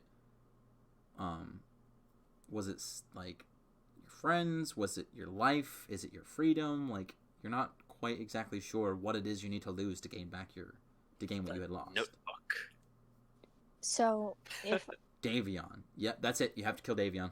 Good luck. no, I would lose the picture. You would lose a lot more than. Oh. never I mean, mind. it could be the cloak also. Yeah, but the picture means a lot to Leon.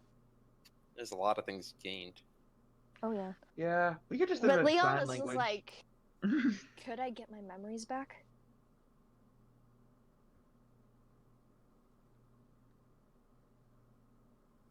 Ariel? It says you hear.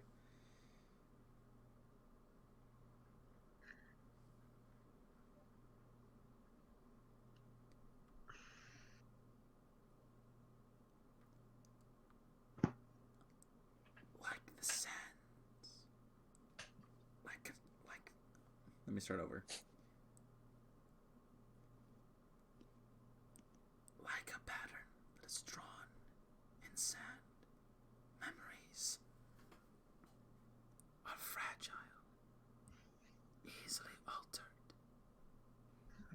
but very difficult to recover. It is possible to gain your memories back,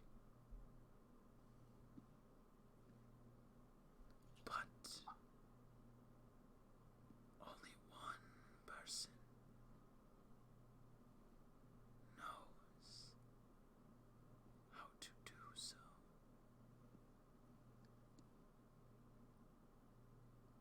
Holland. A man with great power. So great.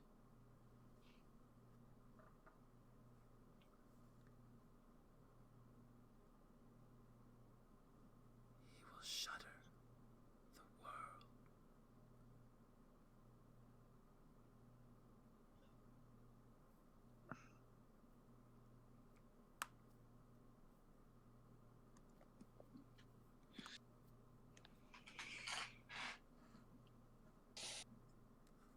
Definitely didn't know that Liam had such a great link to the gods. I know, right? I didn't It's catch probably on. because I'm a hermit. I literally do nothing else in my spare time. Dang. Leon is like turns to the Barbarian multi-class into cleric. the high Confirmed. priest. Mhm. Leon turns to the high priest and writes Mhm. down something. I will definitely return. Alright, so I now feel you as guys if there leave is the church. much knowledge that I can gain from Mhm. praying to the gods. Indeed. So now you guys leave the church. Leon After- is shaking. After we leave the church, I'm just like, sorry, Leon. I don't feel like that was the only thing I could think of to fix it. Leon smiles at him.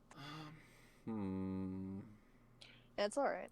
There Like- is one other person you feel that might be able to do it. Mm-mm. Ooh. But this Who? person, you feel that the likelihood of you being able to get this person's attention is extremely unlikely. Stupidly unlikely. Exactly. Who? And his name is Tullius. Polius. Is he one of the 8 Tullius. wizards? Indeed. He is the head council member of necromancy. You know what? Oh. Leon writes down he like writes down, to gain some, you must lose some. I am more than comfortable not having a tongue if it means that I do not lose something dear to me that I have now. I mean, yeah.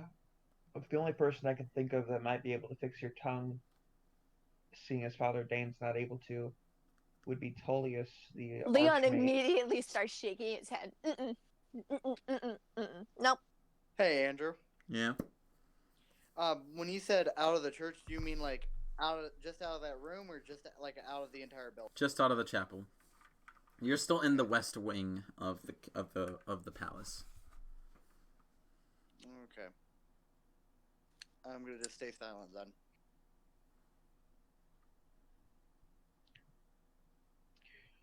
Okay. So now to give the news to Hannah that I no longer have a tongue. This is gonna be fine. Yeah, let's hope Hannah can read. Leon Oh, just like well. looks at him. Is just like, that's not funny. Guess That's not That funny. wasn't a joke. Man, that's kind of sad because now Leon can't French kiss her. Leon is fine with not doing that. Hey, they're not even they can even have a relationship currently because you know she's know. kind of like in servitude. I know. And she said I know. no. Besides, I'm still hashtag team. I'm still hashtag team Gian or Gian? Jolene. Oh, What? that's funny. Hashtag team Joanne. I was hashtag team Dion. Oh, Dion. Or Dilvel. Yes. Nice. Can we go now? Yeah. So you guys leave the palace. I think someone's uncomfortable with having their character shipped. Who, me? No. No. Adea. It's just weird. Don't. Nah. It's like, Hashtag mana. Man. Wait, what's that? Oh yeah. Marvel Sorry. and Hannah. Yeah. Hmm. She doesn't even know his That's real a- name, that's which a is good- sad. that's a good one. Okay. So let's go see Hannah and the boy, The boy. The boy. Georgie! Georgie. Georgie. I know because Hiya, it reminds Georgie. Yeah, that. It reminds me of that. You know, I actually saw it chapter 2. I wasn't phased, surprisingly. Even though I hate clowns. The roaches got me, though. Hate roaches. Sorry, I almost So, threw up. You get Oh, down what? there and to the end. Wait, you guys know who would love to meet Georgie? Hmm? No. Hmm? I summon business. Business. That's so sweet. Yes, please. I need this visual. When you summon business, he just kind of like crawls all around you, like inside your shirt and out and everything, and then just kind of leaps off from you and swirls in the air, and then stretches out in a big stretch, and then his wings take you over to So your it- arm where he lashes on. So would this be a creature of Luna or Ariel? It's perhaps both, perhaps neither. It's kind of hard to explain. Technically, by religious texts, Soul is the giver of all life. Oh. Oh, shit. Ariel I thought is that- essentially just the home that all life sustains off from, that lives off from. But she's also the huntress. Yes. Kind of. So, think of it as like Ariel is like the house. Soul is essentially the one that puts human beings in the house and all living things in the house. Luna is like the fucking puma out in the back that waits for anyone to go outside the house and kill because, Or like the fireplace that wants to catch everything on fire. yeah. Or like the Black Widow that slowly crawls up your bed and cheats in the middle of the night. I thought she was gonna give like humans the tools in the house, even though, I guess Ariel's Well, yeah, kinda because she gives sanctioning it. magic. Yeah, but Luna didn't create magic for living things. In Oh, fact, yeah. Luna in some instances didn't even create magic. She discovered it Mm. and was the first one to master it. Oh, so then who created magic? No one Bum, knows. Maybe it's bum, like- bum. Maybe it's There's a one of those force. fundamental Some- forces. Yeah, some say that it was birthed at the same time as Ariel, and some even say that magic is its own entity, and in fact is the twin brother of Ariel. Oh, But in That's most hot. instances, magic is just a non-living force that just has been around ever since Ariel had been around. as far as Leon knows, is that you gotta respect magic, so magic must have a mind of its own. Magic is an ancient force. Oh, yeah. More ancient than the elves, and that's saying something. Indeed. So, you go up to the inn. It's not busy at all. There's the granny's basket across the road, and you walk inside, and when you do, you don't see oh my god, I've already forgotten his name. Gilbert. Who, the guy who, the Gilbert. asshole who owns Hannah? Gilbert. I know because I hate him Yes. so much that I remembered. His name is written on my His palm. name is Gilbert. Gilbert. Gilbert is washing off some. Actually, no. You hear Gilbert is like cussing in the kitchen, and Hannah is currently washing off some glass, while Georgie is actually nowhere in sight. Leon The is wearing gasp. his cloak. I'm also wearing my Definitely. cloak. All of you walk in, and Hannah kind of looks up, and she like sees your cloaks, and she immediately like quickly finishes off the glass as she's like wiping off, and sets it on the shelf, and she like makes sure that her uniform is adjusted, and she goes around, or she stays at she goes around the bar, and she approaches you and she says, welcome to the Robin's Nest. If you would like, we have booths open. You can go at the bar where I can serve you some drink. Right now, our specials are sautéed steak with some lemon squeeze, and also a nice delectable roasted pheasant with cranberry pudding on the side. I take off the hood of my cloak and I'm like, No, we've been here before. Oh, I really? would like a really hard Leon rum. also takes off his cloak. Uh, Hood. I'm sorry, what'd you say, Zach? I would like a really nice heavy rum. Okay, will do. One for you, sir. Where would we like to sit? Did you hear what I said earlier? You said that you've been here before? No, I say I take off the hood Oh, and I then thought. I Same say with Leon. we've been here before. Oh, I didn't hear that part. She would have like looked back over to you, everyone else, and asked, "Where would you like to sit?" And her eyes grow wide, and she goes, and she sees Dylan, and she goes, "Dylan," and then she kind of looks up, and sees Leon, and her cheeks go a little pink. Aw. Leon, Leon nods. and she just falls like onto you, like holds your Aw. torso. Leon hugs back.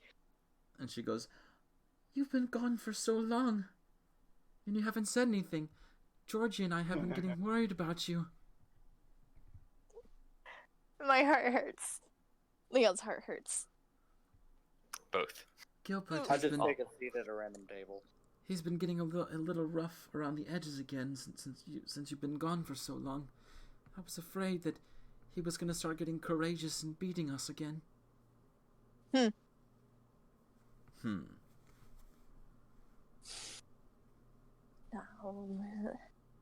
Leon just like pats her head. It's just like, yeah, that's not gonna happen in his brain. I just realized what if? Oh my God, no. What? I was gonna say oh What? my God, I don't want to imagine if Davion was here, what would happen. You Davion? guys don't want to imagine what would happen if Davion was here either. The building would explode. Kaboom! What? Nothing. Dave has to like kill or something. What? I Nothing. am so confused. It's fine. I have I fireball kinda- if we want to Hey! do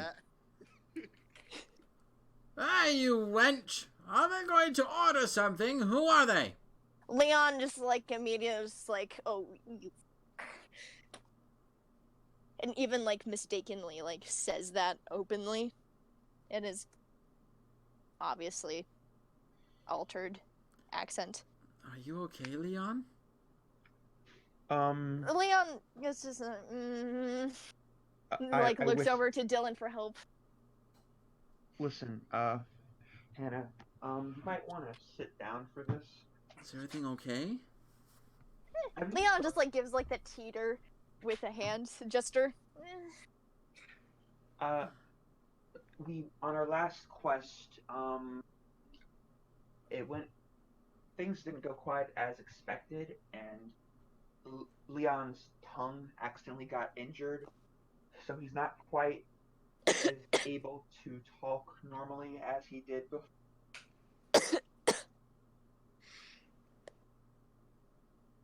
I'm fine now, he writes down. She says, Are you sure it doesn't hurt? Not anymore. Well, just in case if it still does. Wait. She gets up on her tippy toes and she gives you a peck on the lips. Aww. Aww. My heart. Aw. Good Let's thing go kill Georgie Gilbert. wasn't here. Leon Good thing is Georgie dead. wasn't here. He would have been gagging. It's like Leon writes down. I'm pretty sure he would murder me. He where asked is for Georgie, Hannah? yeah. He told me to ask for permission first. Hannah, where is Georgie, by the way? Oh, Georgie's upstairs making sure that all the rooms are tidied up for tonight. Whoa. Well, I wanted to show him something, and I I can like. go fetch him. Would you? I think he'd be interested in seeing this. God damn it, bitch! I said Who's outside? And the kitchen door swings open. And Gilbert, it goes from really pissed off to mother. Like the classical Daffy Duck look of worry. Mother. Yeah, and and Leon has that like, hello, bitch, look on his face. Ha ha ha. Oh, Leon. I didn't know you were here. What a mood changer. Does he realize the clothes you're wearing? What? Added intimidation factor. Hey. What'd you say, Matt? Does he notice the cloaks we're wearing? Yes. It dawns on him slowly because he's more worried that just Leon is here, but eventually he does realize this and he goes, "What? You had that you stole those. I should report you to the guards." Leon looks at Dylan and is just like, "Go ahead and get a guard." Dylan like pulls out the little pin that Major Armstrong gave to him. He's like, "Yeah, I'm sure I can go get guards if you think they should be bothered by this."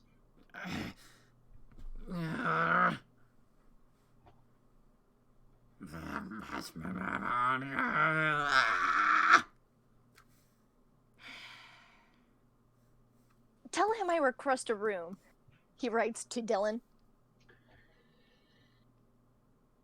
My colleague Leon, who you are familiar with, would like to request a room. Okay. 5 silver a night. Leon gives him 5 silver. After clearing it up with a friend that it's 5. Yeah, it's 5.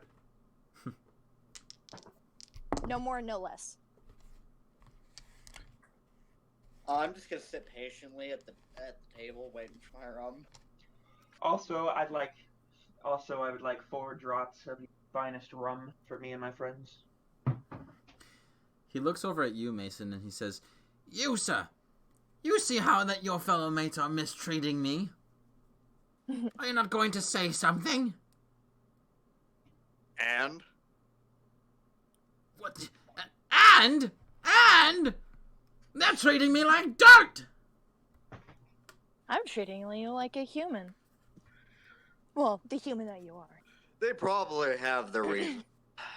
Honestly, They don't. I was just being a perfectly good resident of this great country.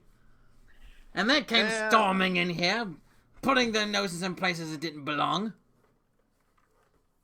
Leon writes down, You can know, you get your I didn't friend come here with the for- guard and kind of like report him for being an asshole, please? Is that something we can do? Because I'd really like to see him in chains. Really badly. Out of character. Would I know if I could get the guards involved for him screaming? No, Make the not fuss. really. Even if you Mhm. did, it wouldn't be enough to get him in chains. Like, the guards would probably... And yeah. Alright. Okay. I can't even get him in trouble for mistreating Hannah, which is so sad. Because Well, you might be able to now. really, I mean, you are Royal Knights. I am. Gilbert, I'm not sure if you're aware of your situation, but we were given these robes by the king. So maybe you should worry a little less about how we're treating you, and maybe you should worry a little more about how you're treating us. And Hannah. And Georgie. And Georgie. Just a thought. Just a nice little thought. He says, I've been treating those two with the utmost kindness ever since you had gotten here.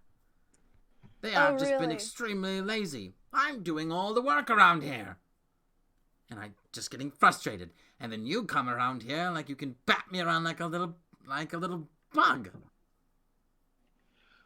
We haven't touched- Oh, I my drink. I didn't want the drama. I didn't want the show. Can we just move on now? Yes, I would very much like that.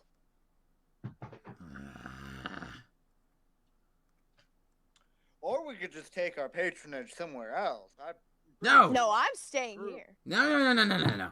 I will get you your drink. What would you like, you fine sir? And then he will give you whatever drink you would like. I'd like some rum. He That's all I... for a small glass of rum, it would probably be like 3 silver. I'll take 2 tankards. 2 tankards? Yeah. Oh, So about that's my gonna be room. like, well, At that's least gonna be they're like, gold. well, if a glass is that much, there's probably like maybe anywhere from maybe like 5 glasses in a tankard, or no, not a tankard. Yeah, I'd say like 3. So if you want 2, So- that's like a That's gold, almost 2 gold. gold and 6 silver. Alright. I hand it over. Who needs 2 tankards of rum? A sailor. Arr. Someone Obviously. who needs to get really drunk. Oh yeah. Really drunk really fast. I don't know. Seems like a rum idea to me. Oh Anyways, no. So Gilbert, after serving the drink, will then begrudgingly go back to the kitchen to do whatever it was he was going to do. And Hannah will look at Leon and say, "So, how long do you plan on staying in the capital this time?" A month. Most likely. I stage whisper to him like, actually, Oh yeah. we're leaving at the end of the week. A week. Oh. Well,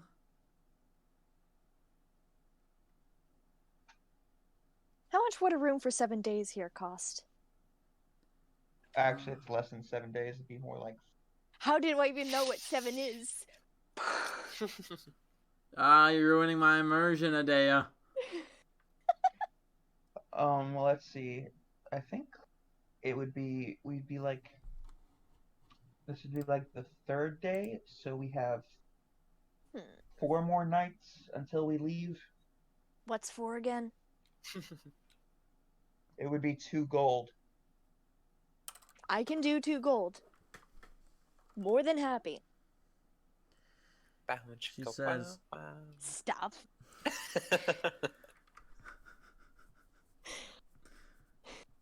Cease it, desist, sir. When Madam. a man loves a woman. Please. I mean, you're renting a room where she stays. I mean, yeah, mostly to protect her, Uh-huh. of course. I have a- You know? Of course. I have course. the perfect song. Stop. Okay. Don't. So has Please. Georgie come down yet? Wait, Yeah. I have to go soon. I don't want to go. Georgie will eventually come down, and when he sees Leon, he runs to him and kind of jumps and hugs his leg. And you feel that Georgie has gotten a little bit bigger. Ooh, I'm so happy. Probably like an inch taller. Liam pats his head and ruffles his hair. Leon! Mm, Hey, Leon! so cute. Look at this! And he like pulls up his shirt sleeve, and then his both of them, and he flexes. Leon claps. I've been lifting up chairs. I try to do 100 lifts every single day. Hurt. And I run around the inn at least 5 times. It's a pretty good workout, actually. Yeah, I know, right? So what do we have to do to bring someone to court? I don't know. Because I need to get them out of here. We could just If We could, can't just take them. Well, no, we could try to. I guess if we prove that Gilbert's treating them in a way that their contract doesn't allow, and with the word of our word as holy knights, might be revoked. Yeah, we could have a guards stationed around, but in secret to catch him. That's a lot of manpower. Leon's just like, work with me here, please. Maybe one guard. Yeah, one guard to watch while we're gone. Because I'm going to be gone for a while, as usual. And then he's going to get bold again.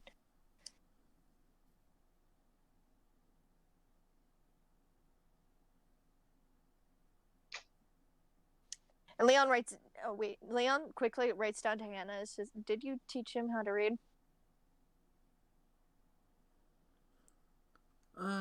Yes, he's getting better at learning how to read. Oh, thank God. Well, he's going to have a lot more practice.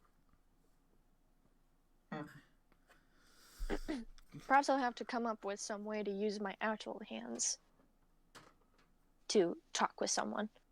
Maybe I'll call it sign language. Hey Georgie, you want to see something cool? He looks up and he looks up and goes, ooh, something cool? If it's from Uncle Dylan, of course it's gonna be cool. Uncle Dylan? I'm Uncle Dylan. Oh, my Uncle heart. Joe Gilbert. My heart. Hannah just goes, Georgie, don't call him Uncle. He's not your uncle. I'm fine with that. Just call him Dylan. Well, I mean, I think Leonna's my dad, so, I mean, I think he's Uncle Dylan. And you see that Hannah's face nearly goes beet red. Uh-huh. Well, anyway, this is a new friend of mine. I'm His okay name's with Business, this. and I summon Business. Whoa. What is it? He is my familiar, and he is a flying monkey. It slowly crawls down and like kind of crawls up to Georgie, and it like stands up next to him on its hind legs and just goes, whoa, it's sniffing me. It tickles. It's just it's how it learns to get. It's how it gets to know you, Georgie. It's fine. Then you see that. Oh, what'd you say, Zach? So this is just lovely. That's... Meanwhile, in the corner, Mason's getting like shit-faced drunk. Wasn't this just lovely? They introduce a monkey to their friends, but not their fucking fat, like their new. But not their new. Yeah. Oh my God. Oh God, Zach, It's because sorry. we're trying to not get attached to you. We're so sorry. That's sad. That's not I'm fair. dying. It's just I'm gonna imagine that Mason actually says that. That's funny. That's a fair point. What, that we're trying not to get attached to him? No, that you guys ignoring him. introduced a monkey, Oh, but you yeah. wouldn't introduce your new friend to your friends. Oh. Rip. sorry. This is Mason, by the way. It's too late. It's never too late. It's not too It's late. not too late. It's Hannah never... Wait, that's copyright. Waves and says, hello, Mason. I'm Hannah.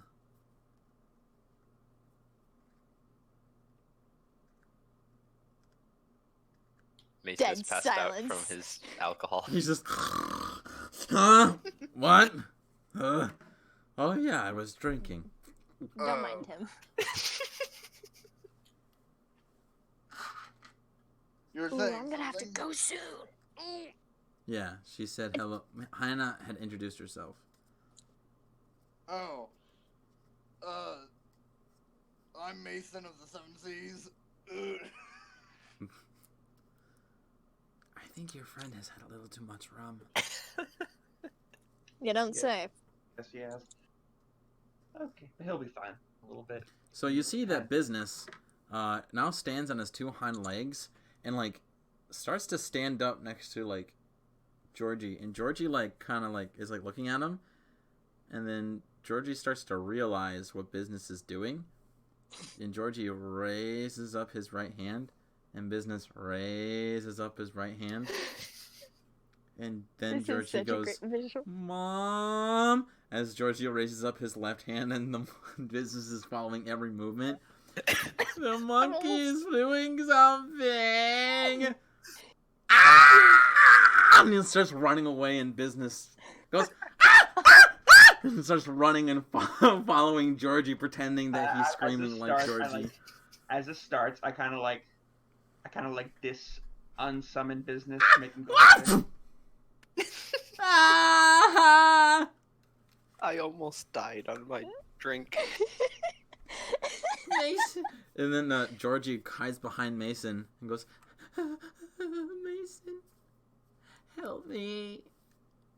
It's just like Leon just like goes over and plucks him up and it's just like, it's okay, son. I just Don't worry. imagine like pluck him up Aw. like a lion would its own cub, and he's just like slowly dangling in circles from the collar of his shirt. No, he picks him up and he hugs him Oh, gently. He's not smothering the child. I go over to Hannah and I'm like, I'm sorry if I freaked you out there for a sec. Business wouldn't have hurt like anybody or Georgie. You see that Hannah's actually kind of laughing to herself, and she goes, "No, it's okay. I think it was actually quite comical. I like Business. He's cute."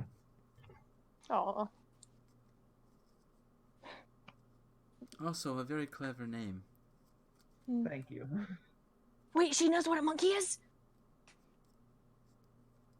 Or did we tell her? Hang on. Apparently she does. I'm confused. Well, she knows its name's Business and it's a flying monkey. Yeah, but the thing Sure. is that not a lot of people know what a monkey is. Yeah, not a lot of people know what a monkey is, or even the term monkey business. Mhm. So she knows. She knows. She's smart.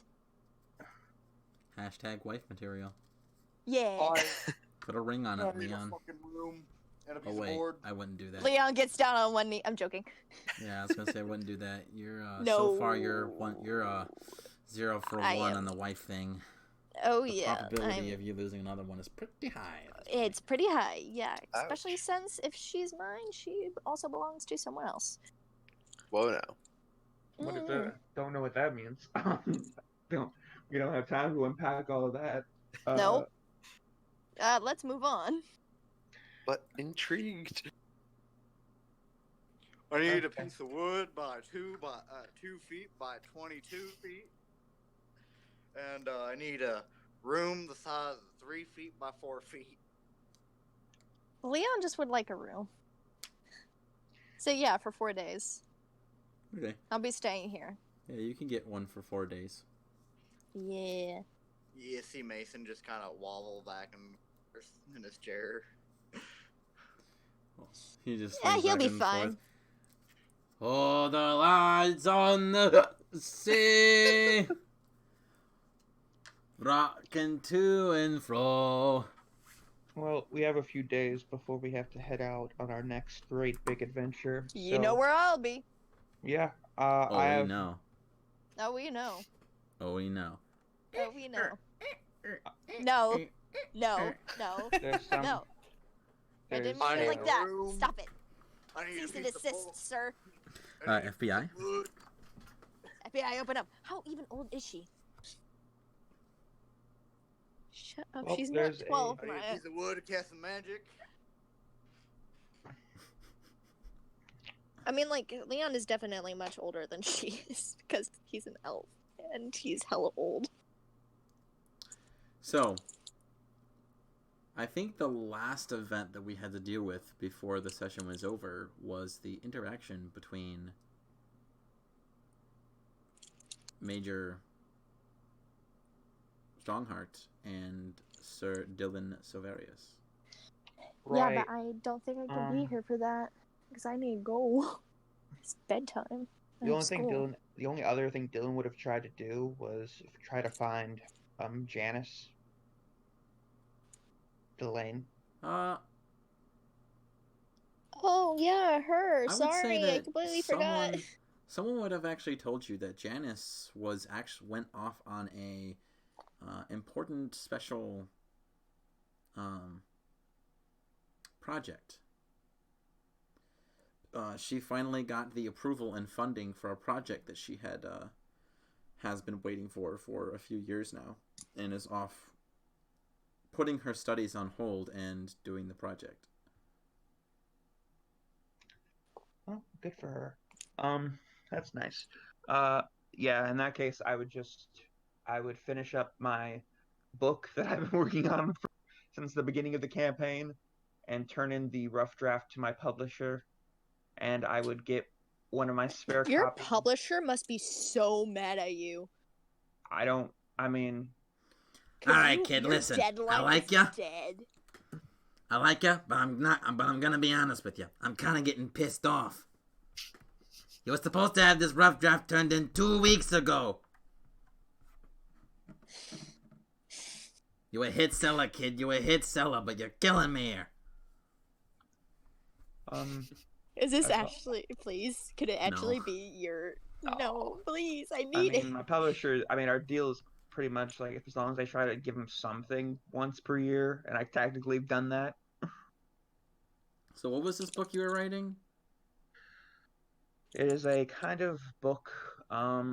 It's a bit like the Canterbury Tales crossed with 1001 Nights. It's like a bunch of small stories connected with a larger arcing story. And Dylan is revolved around it? Are you still making your biography? What? Well, weren't you saying that you were making an autobiography on your life based on No, stuff I'm not. Oh, I remember you were doing that at the beginning of the campaign. Yeah, I thought so No, too. I mean, he's been doing parts like stories he heard over his life, like as part of the book, but it's not like an autobiography of himself. Okay. Yes, you could give that to your publisher who works at the college, basically saying like, hey, the publisher seems a little upset that it took you longer. You were almost to your due date, but it's better late than never. And Sorry, these past few weeks have been very hectic. He says, showing up with a royal guard cape. I'm never taking it off. Never. We're sleeping in this. We're never washing you're like this. a It's gonna kid who be gets like so a superhero costume disgusting. for Christmas. But we won't care. We need a picture of like all four of us, like just standing side by side, rocking the capes. Oh, do ya? Oh yeah. I want pictures of I Spider-Man. will. I want pictures of the. You guys don't have a group name, do you? We do not. No, we don't. But it's funny We because I were was trying actually. to think of one. I'll probably take off my cloak when you guys aren't around. Oops. Oh. It's a team thing, but when I'm alone, no offense. On one Yeah, hand, it does I wouldn't bring a lot of attention. I wouldn't So wear I it don't as mind. much if it also Stealthy. gave me magical bonuses. His eyes are too far apart. Like, can you imagine like That that? With sucks. like, can you imagine like here's a baseball hat to let people know you're part of our group? Like, yeah, I'm not really a hat person. Oh, but this gives you a +2 to your intelligence. I'm gonna wear Oh my this hat God. till the day I die. I'm so sorry, everyone, but I need to go now. I need sleep. It's fine. Good night. Out. Good See night. So yeah, you can always catch up on Major yeah. and Notes. Dylan's interactions on the YouTube Don't channel. be weird, please. Weird? Who's weird? I'm leaving my character in your hands for like 10 minutes, probably. Don't be weird with him. You're going to do it now that I said that. What? Who? Me or Andrew? I don't know who, but one of you will. No. One of you will betray Don't me worry. tonight. Trust us. Leon's in good hands. Lies and Damn. deceit. Anyway, good night. Night. Sweet dreams. You're horrible, and it's great. So, we will just kind of fast forward this, Matt. Okay. So this is, I believe, yeah. So, when you get to the day of when you're supposed to arrive, you get fancied up. The guards have been expecting you to show up, and some of them escort you to the East Wing. To the second floor, where you are brought into a small entertainment room where there is a few large instruments like a harp. There's a fireplace as well, and there are two large chairs, cushioned chairs that stand in front of the fireplace. There's also a large glass door that swings open to a balcony to the back, where you can see the garden. The curtains are pushed back so it brings in the light source, and there is a table, probably like 3 feet wide, and it's a circle table, and there are two chairs, and Major Strongheart is sitting in one of them, smoking a pipe.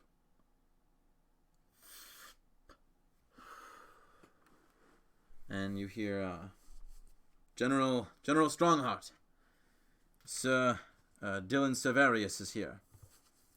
Oh, yes. Come in, Dylan. Please, take a seat. Is it Strongheart or Armstrong?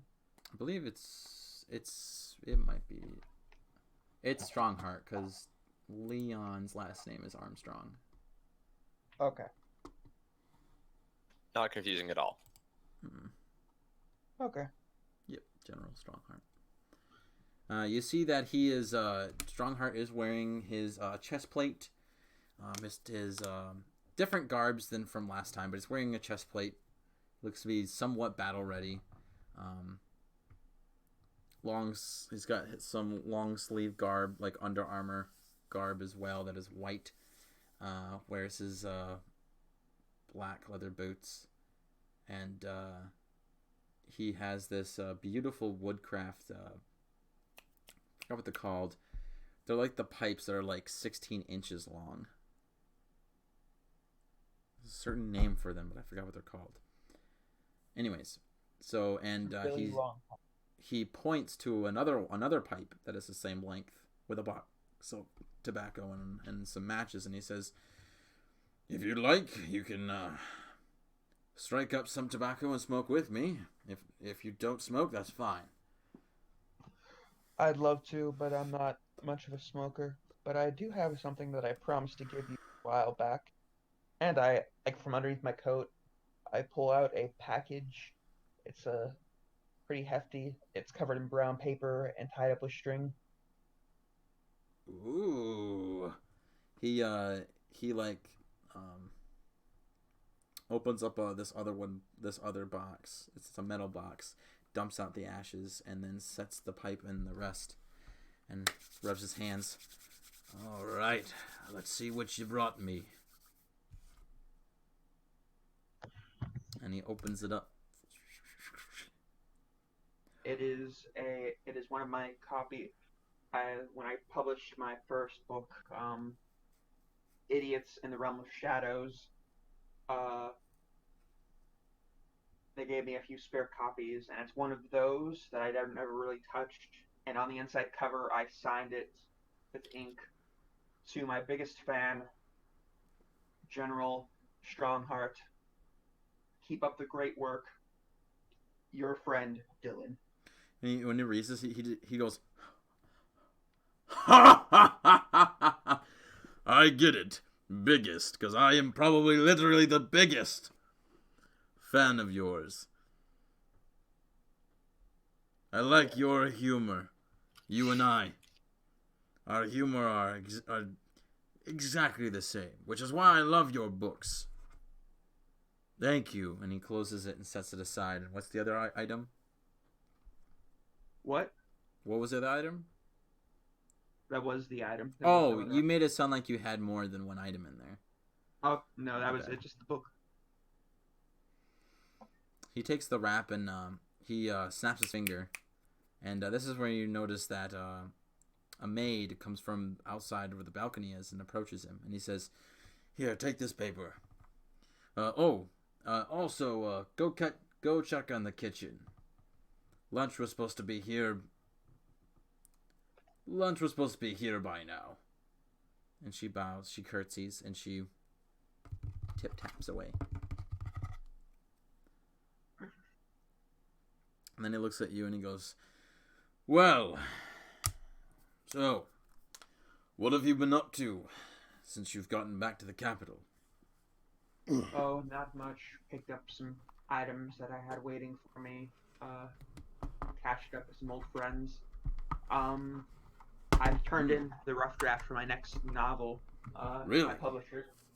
Yes. Can you give me an insight on exactly what it is? It is a collection of 12 short stories based on a larger narrative. Basically, it's a family leaving their town after it covered in disease, and they're leaving to kind of like a promised land sort of city, and it's like split up in like 1 year, and it's like split up into 12 months, and each month a different story is told, and each one has like a different theme that kind of pertains to what's going on in the overarching story. It's a little some comedy, some sadness, horror. It's a lot of emotions, I think, try to capture the human experience. Wow, that sounds intriguing. Do you know what day the book is going to be publicly distributed? I hope it won't take too long. I was working very hard on the rough draft, and hoping my editor doesn't find too many mistakes. If I had to bet money, I'd say it would be within public distribution within the year. Hopefully much sooner.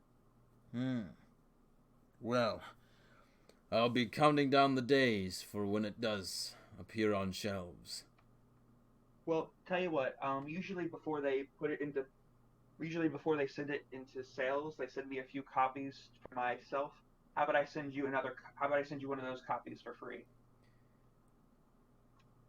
If you were to do that for me, why, Sure, you're my biggest fan. Why? If you were to do that for me, Mr. Mordecai, or Silverius, I would, I need to think of something I can give back to you. Trust me, General Strongheart, your duty to the cause of justice is more than enough in repayment. He goes, nonsense. I need to give you something more than that. I'll think of it, I will. Oh, also,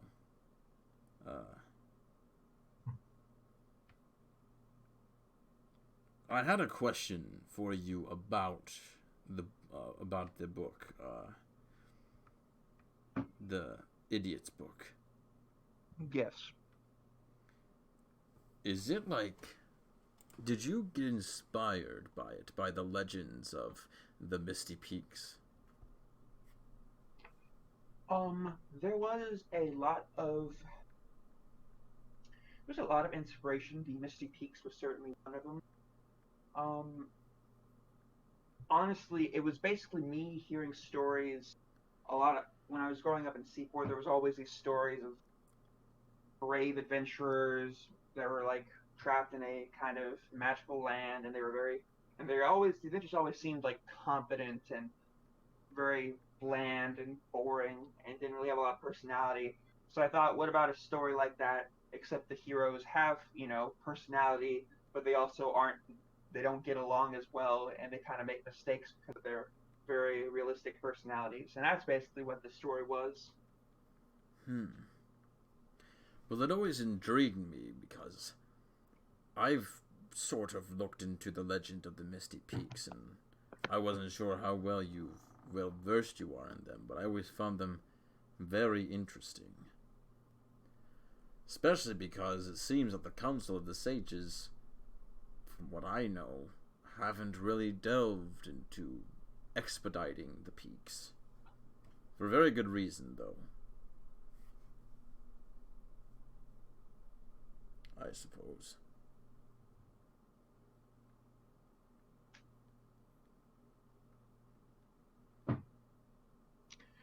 Yeah, I'm definitely been curious about what goes on in the peaks. Perhaps after tomorrow, later today, I have to leave to go finish some family business. And but when I get back, I might look into possibly asking the Adventurers League if we could do a quest to the peaks, if that would be okay. Well, I'm not sure if you would want to do that. After all, when you go into the Misty Peaks, you don't come back. And you would be something that this country could not lose. Thank you. That means a lot to hear you say that. Right. Perhaps, even though it pains me to say it, perhaps there's some things that are better kept secret. You then hear the door to the room open, and one of the guards says, "Excuse the intrusion, General Strongheart, but Lady Maverick is here. She says that she apologizes for being a little early." And he kind of looks over and goes, he looks at you, Dylan, and he says, or no, he looks over at the guard and says, "Go back and tell her that she can make her way up." And he looks back at you and he says, I apologize that I will have to cut this meeting short. I was expecting Lady Maverick to come here later today, but seems like whatever she needs to tell me was very urgent. Well, there's no need to apologize, General Strongheart. It's a pleasure just to spend a few minutes talking. I hope we can have a chat soon. One of these days, I will try to see if the king can invite you and your friends off to one of the knighting celebrations. It is quite the honor and quite the trip. We actually go down to Lake Pike. We spend a whole 7 day. Just all of the royal knights. Well, some of the royal knights. Some of them stationed here, but the royal knights, the ones who have been the ones who have seniority, come down to Lake Pike to a vacation house that I have. And maybe this next coming year, you and your friends can join us. Well, that sounds like quite the experience. We'll definitely enjoy it. I'm sure my friends would as well if we were invited to go. So he stands up and leads you to the door, and just as he opens the door, you see that there's a woman dressed in a chest plate, long sleeve shirt and trousers. The long sleeve shirt is green, and she wears brown trousers and black boots, and she stands there with long braided brown hair, and she kind of looks forward with this very stern, straight face, and she has a rapier to the right of her. And Major looks down at her and kind of in shock and takes a step back. What is the meaning of this? You were told... Was it really this urgent you needed to see me? Yes, it was, and I apologize. It is very urgent. And she looks over at you, Dylan, and looks you up and down, and says, "But I apologize for interrupting your get-together with a knight, a newbie, I suppose."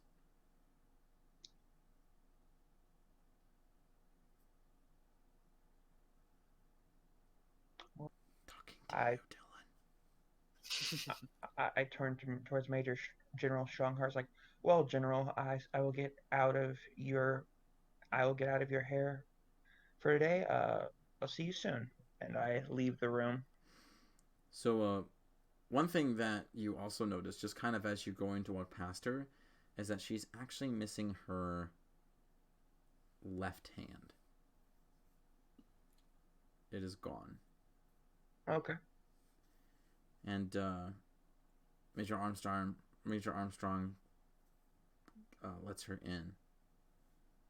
And some of the guard that had led you up there has been waiting the whole time for you to come out, and he escorts you out of the palace.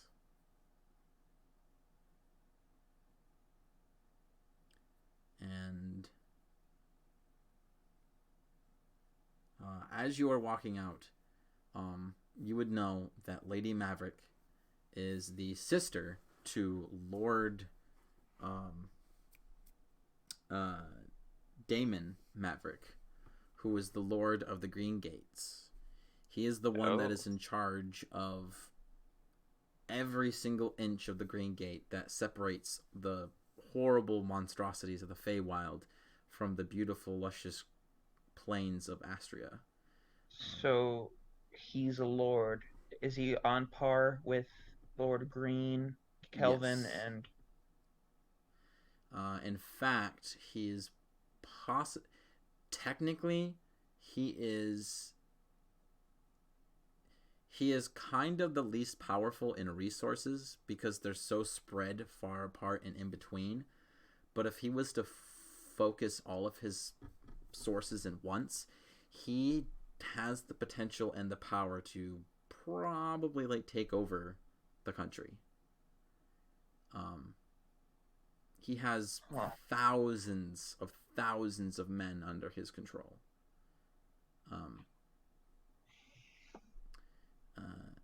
And yeah, his family has owned this part of the country for generations and generations, nearly ever since the country had started. Does he not usually go to the yearly meetup between the lords? No. Okay. He is extremely busy. Usually, you would know that from most of the part that his sister is the one that handles the political affairs. So it is quite strange that none of their family members were there to represent them. Huh. That is weird. So whatever it was that she needs to talk to Strongheart about must be really urgent. Yeah. I wonder what it could be. I can't snoop. I can't snoop on him. There's You could though. There's literally so many guards in the castle. We kind of have an idea already, right? And it's probably I think something so. to do with the gates and Yeah. monsters and stuff. And last week we heard that there were creatures in the Feywilds breaking through and attacking it. Yeah. That could be it. Could it be a new development? I'm not gonna snoop. It's not worth it. Okay. Alright, and if that is... I believe that was the last thing on our list. Yep. Plan out. So, starting next week, you will go with Melatotis to this... whatever this location that the compass is going to lead you to. What will it be? What lies beyond it? And why is Dylan and Melatotis' family connected to it? Find out next time on Dragon Ball. Rise of the Phoenix. I'm just kidding. No. Dragon Ball Rise of the Phoenix. That'd be an Dragon Ball P. Ha. Alright, well, let's all say goodbye to the people. Bye. Goodbye. Goodbye, people. Oh, there we go. Goodbye.